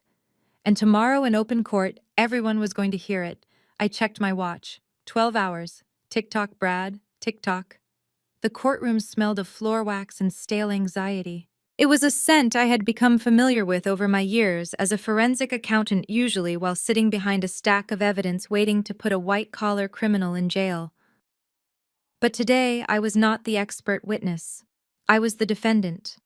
I was the problem. I sat alone at the defense table.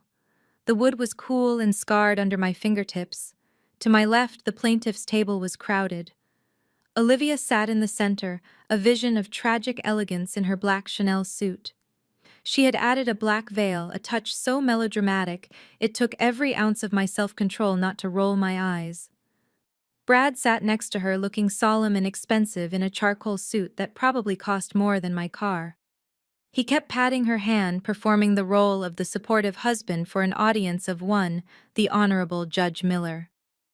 Behind them in the first row of the gallery sat my parents, Marcus and Beatrice. They were holding hands, their heads bowed as if in prayer. They would not look at me. They stared fixedly at the back of Olivia's head, their loyalty clearly drawn in the geography of the courtroom. They had chosen their side. They had chosen the winners, or so they thought. Olivia's lawyer stood up. His name was Sterling Archer, no relation to Brad, though they shared the same oily charm. He was the kind of lawyer you hired when you wanted to scorch the earth. He wore a suit that shimmered slightly under the fluorescent lights, and a watch that was heavy enough to anchor a small boat. Your Honor, Archer began, his voice a rich baritone that filled the room. We are here today under the most grievous of circumstances. My clients, Olivia and Bradley Sterling, come before this court, not out of greed, but out of desperate necessity. They come to protect the legacy of a beloved matriarch from the instability of a troubled young woman. He gestured toward me, without looking at me, as if I were a stain on the floor. The respondent. Nia Washington has demonstrated a pattern of erratic and dangerous behavior since the passing of Ruby Washington. We have submitted affidavits detailing her mental decline. We have submitted video evidence of her public outbursts. We have submitted sworn statements from her own parents attesting to her long history of instability. I watched my mother nod. It was a small movement, a slight dip of her chin, But it hit me like a physical blow. She was agreeing. She was sitting there listening to a stranger call her daughter crazy, and she was agreeing. Archer continued pacing in front of the bench. But the issue at hand is not just mental health. It is theft. We have credible reason to believe that the respondent has already begun dissipating the assets of the estate. Valuable jewelry is missing. Financial documents are unaccounted for. She has barricaded herself in the decedent's home, refusing access to the rightful heirs. She is holding the estate hostage, Your Honor. He paused for effect, letting the silence hang heavy in the room. We are asking for an emergency order, Archer said, his voice dropping to a grave whisper. We are asking for the immediate removal of Nia Washington as any potential administrator. We are asking for the immediate transfer of all estate assets, including the real property, and all liquid accounts to the control of Olivia Sterling. We cannot wait for probate. Every hour we wait is an hour this woman could be draining accounts and selling off heirlooms. We need to stop the bleeding. Judge Miller peered over his spectacles. He was an older man, with a face like a crumpled paper bag, and eyes that had seen every variation of human greed. He looked at Archer, then he looked at me. Ms. Washington, the judge said, his voice was dry. Where is your counsel? I stood up. My legs felt steady. My hands were not shaking. I had spent the morning in the mirror practicing this moment. I was wearing a navy blue suit I had bought with Elias's money. My hair was pulled back. I looked professional. I looked sane. He is on his way. Your Honor, I said. He was delayed. Delayed. Archer scoffed.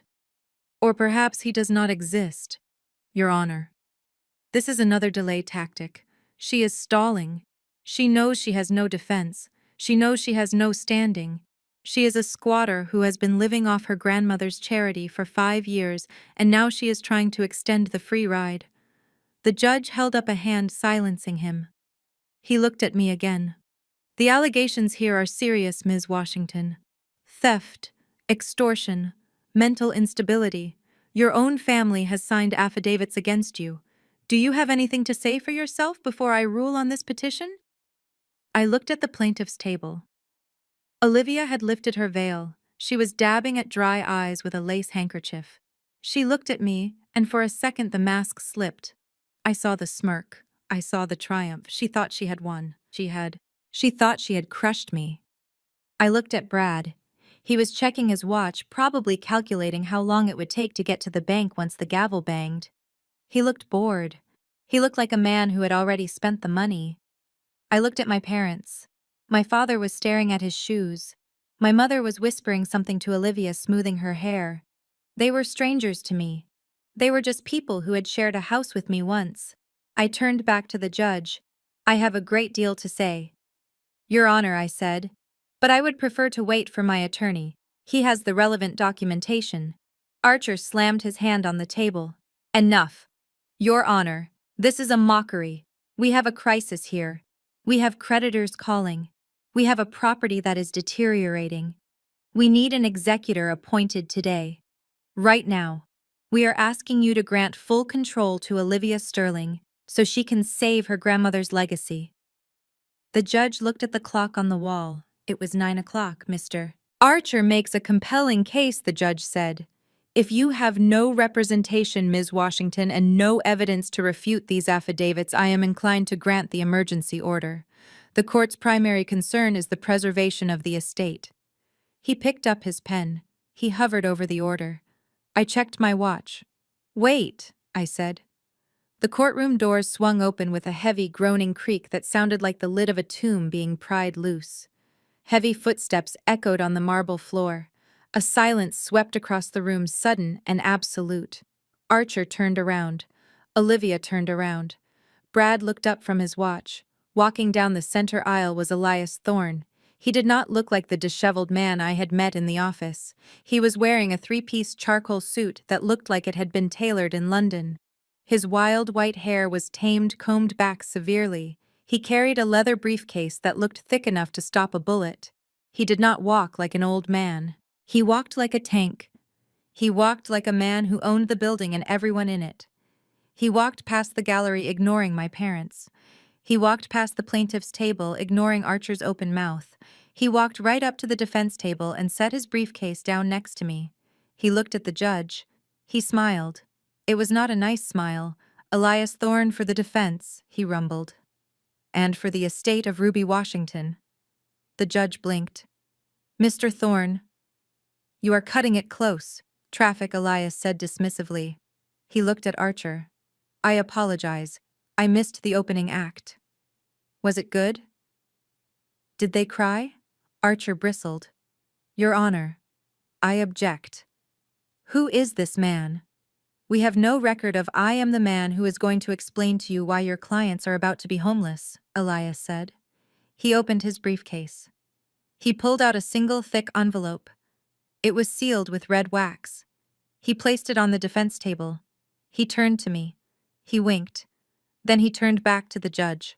"Your Honor, the plaintiffs have filed an emergency petition for executorship based on the assumption that Ruby Washington died intestate, or that her will is a simple document leaving everything to her next of kin.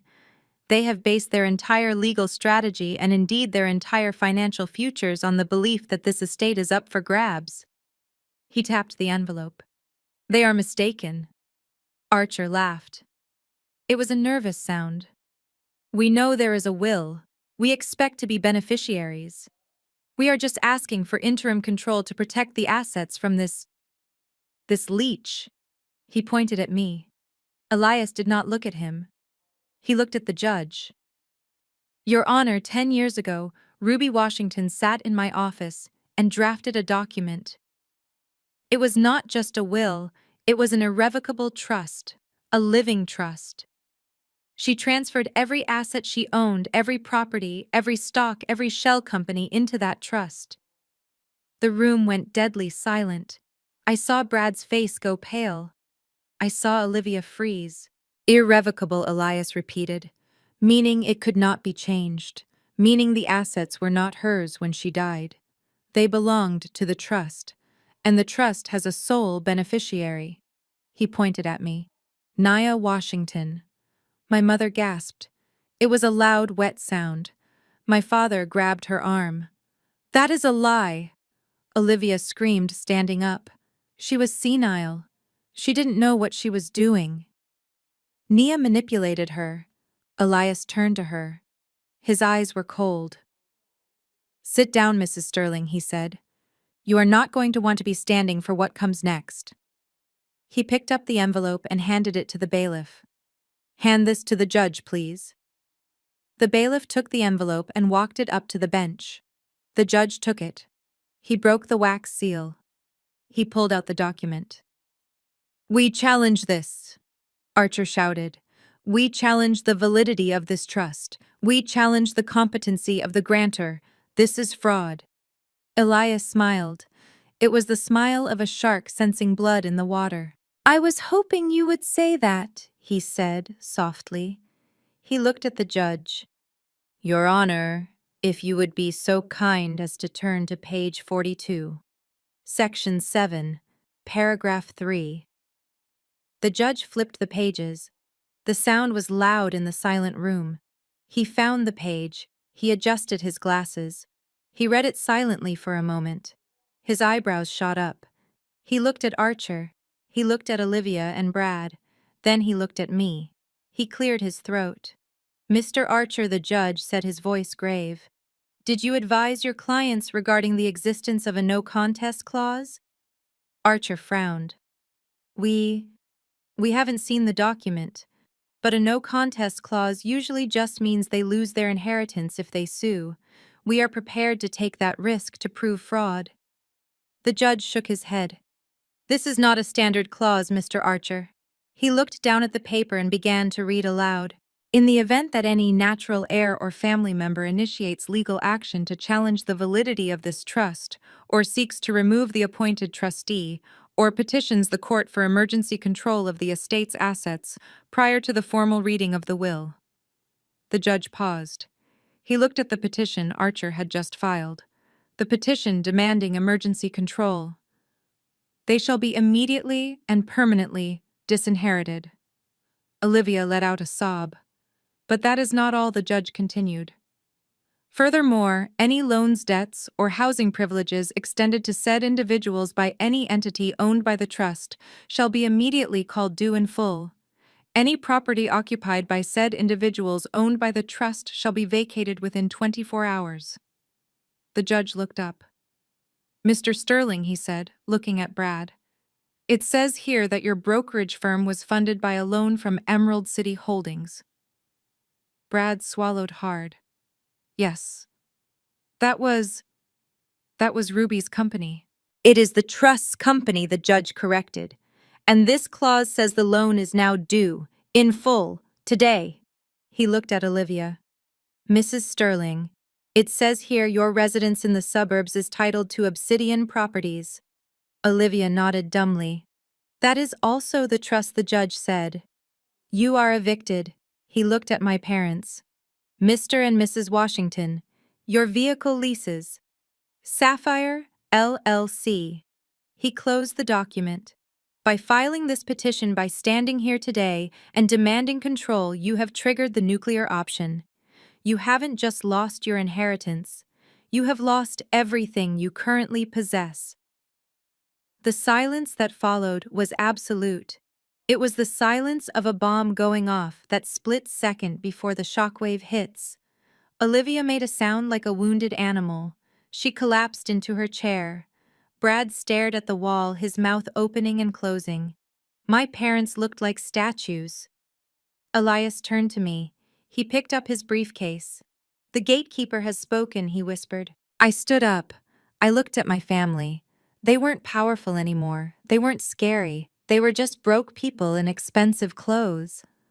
I checked my watch. It is 9:15, I said. I looked at Brad. You have 24 hours to get your trash out of my grandmother's house. I turned and walked toward the doors. Elias followed me. Behind us, the screaming started. The air in the courtroom was stagnant, heavy with the scent of impending doom. Judge Miller raised his gavel, the wood hovering in the air like a guillotine blade ready to drop. I gripped the edge of the defense table, my knuckles white. Archer was smirking. Olivia was dabbing her eyes with that lace handkerchief, already rehearsing her victory speech. Brad was checking his watch, mentally spending money he didn't have yet. My parents were staring at the floor, unable to witness the execution they had authorized. The gavel began its descent. Then the heavy oak doors at the back of the room groaned open. The sound was loud, irreverent, shattering the silence. The judge paused, his hand suspended in midair. He looked up, annoyed. Elias Thorne stepped into the room. He did not look like the disheveled man in the office. He looked like a storm front moving in. He walked down the center aisle with a heavy, rhythmic gait, ignoring the bailiff who started to rise. He carried nothing but a thick, red, welded envelope. He walked past the gallery. He walked past my parents. He walked past the plaintiff's table. He stopped at the defense table, placed the envelope on the mahogany surface with a heavy thud, and looked up at the bench. Apologies for the delay, Your Honor. Elias rumbled, his voice gravel and steel. Traffic on the bridge, but I believe you will want to read this before you sign that order. Archer jumped up. Objection. Who is this man? This is an ex parte hearing. The time for submission has passed. I am the attorney for the estate of Ruby Washington, Elias said, not even looking at him. And the time for submission passed 10 years ago. The judge lowered his gavel slowly. He gestured for the bailiff to retrieve the envelope. Mr. Thorne, you represent the decedent. I represent the trust, Elias corrected. The Ruby Washington Irrevocable Trust.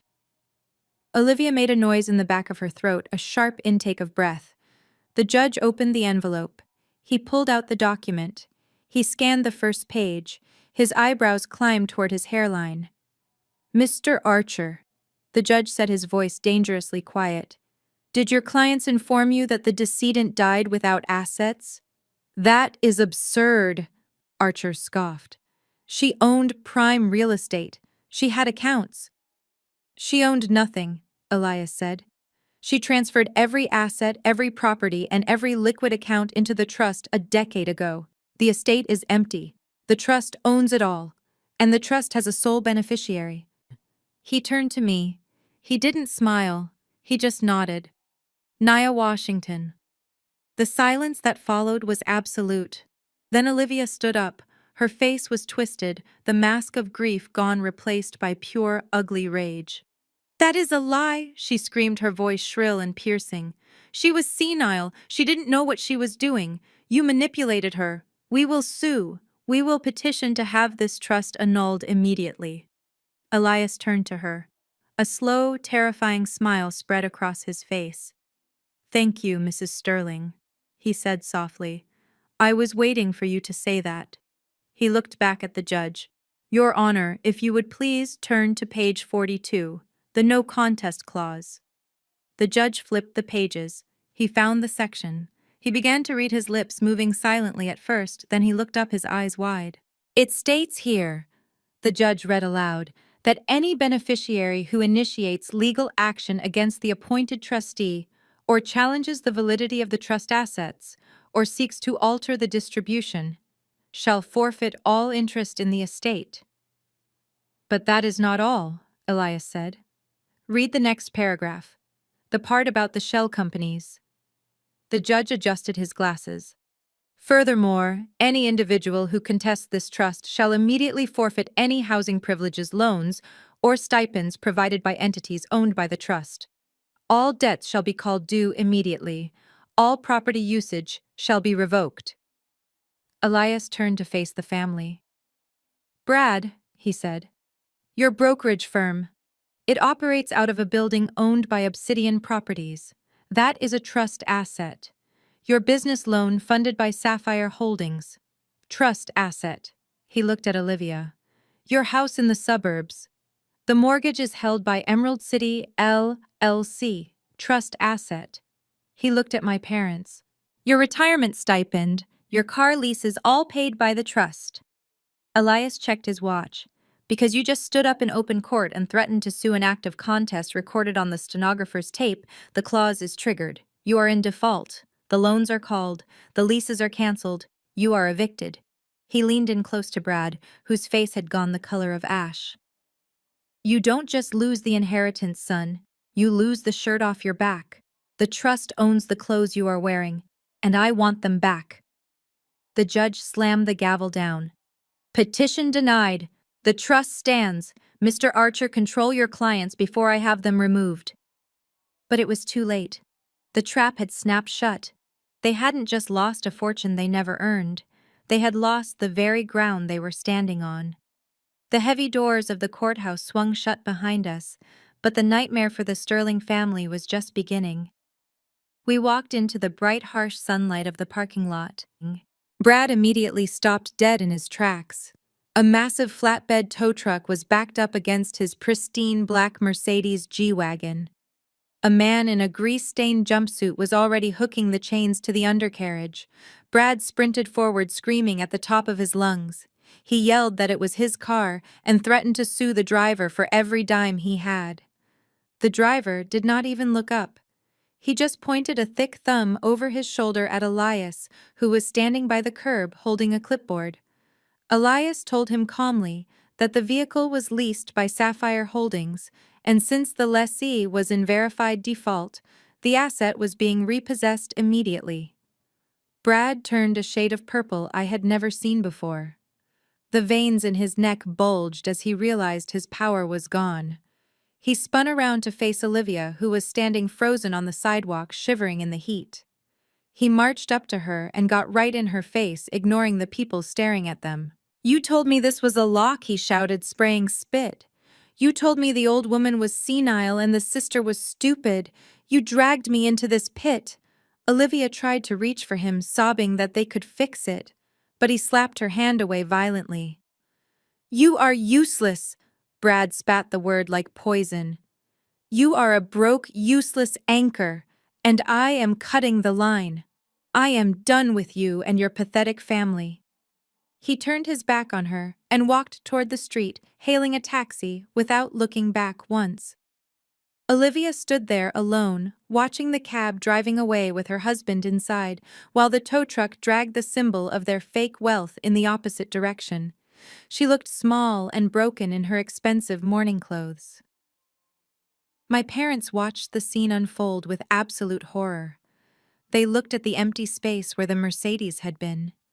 They looked at Olivia sobbing on the curb. Then they looked at me standing next to Elias. I saw the calculation happen behind their eyes. They realized the ship was sinking and they needed a life raft immediately. They ran over to me. My mother reached out to grab my hands, tears streaming down her face that looked far more real than the ones she had shed in the courtroom. "Naya, baby, please listen to us," she pleaded, her voice trembling. "We did not know. Brad tricked us. He manipulated everyone. We were just scared, Nia. We thought we were doing what was best for the family." My father nodded vigorously, adding that Brad had confused them with legal jargon and they never wanted to hurt me. He claimed they were just trying to protect the estate and they had been misled by Brad's lies. I pulled my hands away from my mother as if she had burned me. I looked at them, and for the first time in my life I did not see my parents. I saw two strangers who had sold me out for a condo with a view. I stepped closer to them so I did not have to shout. "You just stood in front of a judge and swore under oath that I was a thief," I said, my voice ice cold. "You committed perjury to destroy me just to keep your lifestyle. You called me a leech. You watched them spit on Big Mama's garden. Do not call me your daughter. I am not your daughter right now. I am the sole trustee of the entity that owns the roof over your heads. I am your creditor, and I am collecting on the debt." The fall of the House of Sterling was not a slow decline, but a cliff dive. The machinery of the trust moved with ruthless efficiency. Within 48 hours of the court ruling, the eviction notices were served. I did not have to lift a finger. Elias handled everything. Obsidian Properties reclaimed the suburban McMansion where Olivia had held court. Sapphire Holdings took back the luxury condo in the Heights. My parents, who had spent a lifetime turning up their noses at anything less than perfection, were forced to pack their lives into cardboard boxes. They moved into a cramped, two-bedroom walk-up in a neighborhood they used to make jokes about at dinner parties. The country club memberships were revoked. The Fairweather friends stopped calling the moment the address changed. They were left with nothing but each other and the bitter taste of their own hubris. Brad did not even make it out of the state. I handed the files I had compiled to the district attorney. My forensic accounting finally served its ultimate purpose. I traced the loans from Emerald City Holdings and proved that Brad hadn't just defaulted. He had committed wire fraud. He had falsified assets to secure the loans and then embezzled the funds to pay off his gambling debts. He thought he was stealing from a faceless corporation, never realizing he was stealing from his wife's grandmother. The police picked him up at a motel near the airport.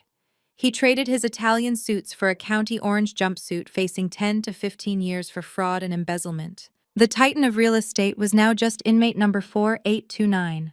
6 months later, I stopped at a grocery store on the edge of town.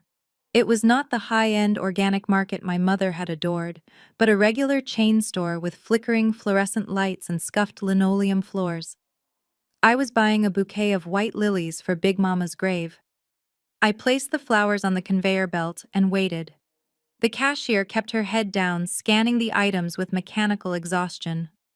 Her hair was pulled back in a messy ponytail, the expensive highlights grown out and dull. Her hands, once manicured to perfection, were rough and dry. She muttered the total without looking up. $20.50. I reached into my purse and pulled out a bill. I held it out. She looked up to take it. Her eyes met mine. It was Olivia. The Chanel was gone, replaced by a stained polyester vest, with a name tag that hung crookedly on her chest. The arrogance that had defined her existence was extinguished, replaced by a dull, aching shame that seemed to pull her shoulders down. She froze, her hand hovering in the air, trembling slightly. She stared at me, waiting. She waited for the mockery. She waited for me to laugh, to sneer, to do exactly what she would have done in my position. She braced herself for the cruelty she had taught me to expect. But I did not speak. I did not smile. I just looked at her. I looked at the sister who had tried to erase me, the woman who had stood in a courtroom and called me a thief, and I felt absolutely nothing. The anger was gone. The hurt was gone. There was only a vast, quiet indifference. I placed the money in her hand.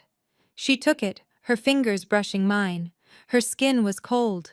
She processed the transaction, the register beeping loudly in the silence between us. She handed me the receipt. Her mouth opened slightly as if she wanted to say something, perhaps to apologize or to beg, but no words came out. I picked up the lilies. I turned away from the register. I walked out through the automatic doors into the bright afternoon sun without looking back. I did not need to say a word. My silence was the loudest sound in her world. I got into my car and drove toward the cemetery. I had a promise to keep to Big Mama, and I had a life to live. 3 years have passed since the gavel fell in that courtroom. I did not buy a yacht. I did not buy a private island.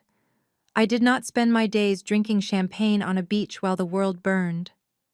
I took the fortune that the trust preserved, and I poured it into concrete and glass and justice. I opened the doors to the Ruby Initiative in the heart of the financial district. It is a forensic accounting firm with a very specific mission. We serve women who are being financially erased. We serve wives whose husbands claim the business is bankrupt while hiding millions in offshore accounts. We serve daughters who are being cut out of their birthright. I sit across from clients who look exactly the way I looked in that motel room. They are terrified. They are exhausted. They have been told they are crazy. They have been told they are worthless. And then I slide a file across the desk. I show them the hidden ledgers. I show them the shell companies. I show them the truth. I watch the fear leave their eyes and I watch the steel enter their spines. Every time I help a woman reclaim her life, I feel Big Mama's hand on my shoulder. That is the real inheritance. It is not the money. It is the agency. It is the power to stand in a room full of men who think they own the world and tell them that the bill has come due. Now I sit here in the quiet of my penthouse living room. The floor-to-ceiling windows frame the city skyline like a painting of electric jewels. The velvet of the armchair is soft against my skin. I am wearing silk not because I need to impress anyone, but because I like how it feels. I pick up the silver frame from the side table. It is the only thing I took from the house that day, besides the ledgers. It is a photo of Ruby Washington standing in front of her hydrangeas, wearing a straw hat and laughing at a joke only she understood. I raise my glass of wine to her. The family calls me a leech. The internet called me a gold digger. But the women I save call me a lifeline. My parents and my sister are out there somewhere, living the small, bitter lives they earned. They are trapped in the prison of their own greed, looking through the bars at a world they can no longer touch. But I am here. I am not lonely. I am not broken. I have the work. I have the legacy. And I have the one thing they never understood the value of. I have my freedom. The best revenge is not burning their house down. It is building a castle they are not allowed to enter. It is living a life so vibrant and so full that their absence is not a hole, but a relief. I check my watch. It is 9 o'clock. The city is awake and I have work to do. I take a sip of wine and I smile. The game is over, and I won. This story powerfully reminds us that our worth is never defined by those who fail to see it, even if they are family. True power lies not in loud arrogance or material displays, but in integrity, resilience, and the quiet confidence of knowing who you are. While betrayal cuts deep, it often clears the path for us to build a life based on authentic connections rather than obligation. The ultimate victory isn't destruction. It is the freedom to thrive on your own terms, proving that living well and helping others is the most profound form of justice. If this story of resilience and justice resonated with you, please like, subscribe, and share your thoughts in the comments below.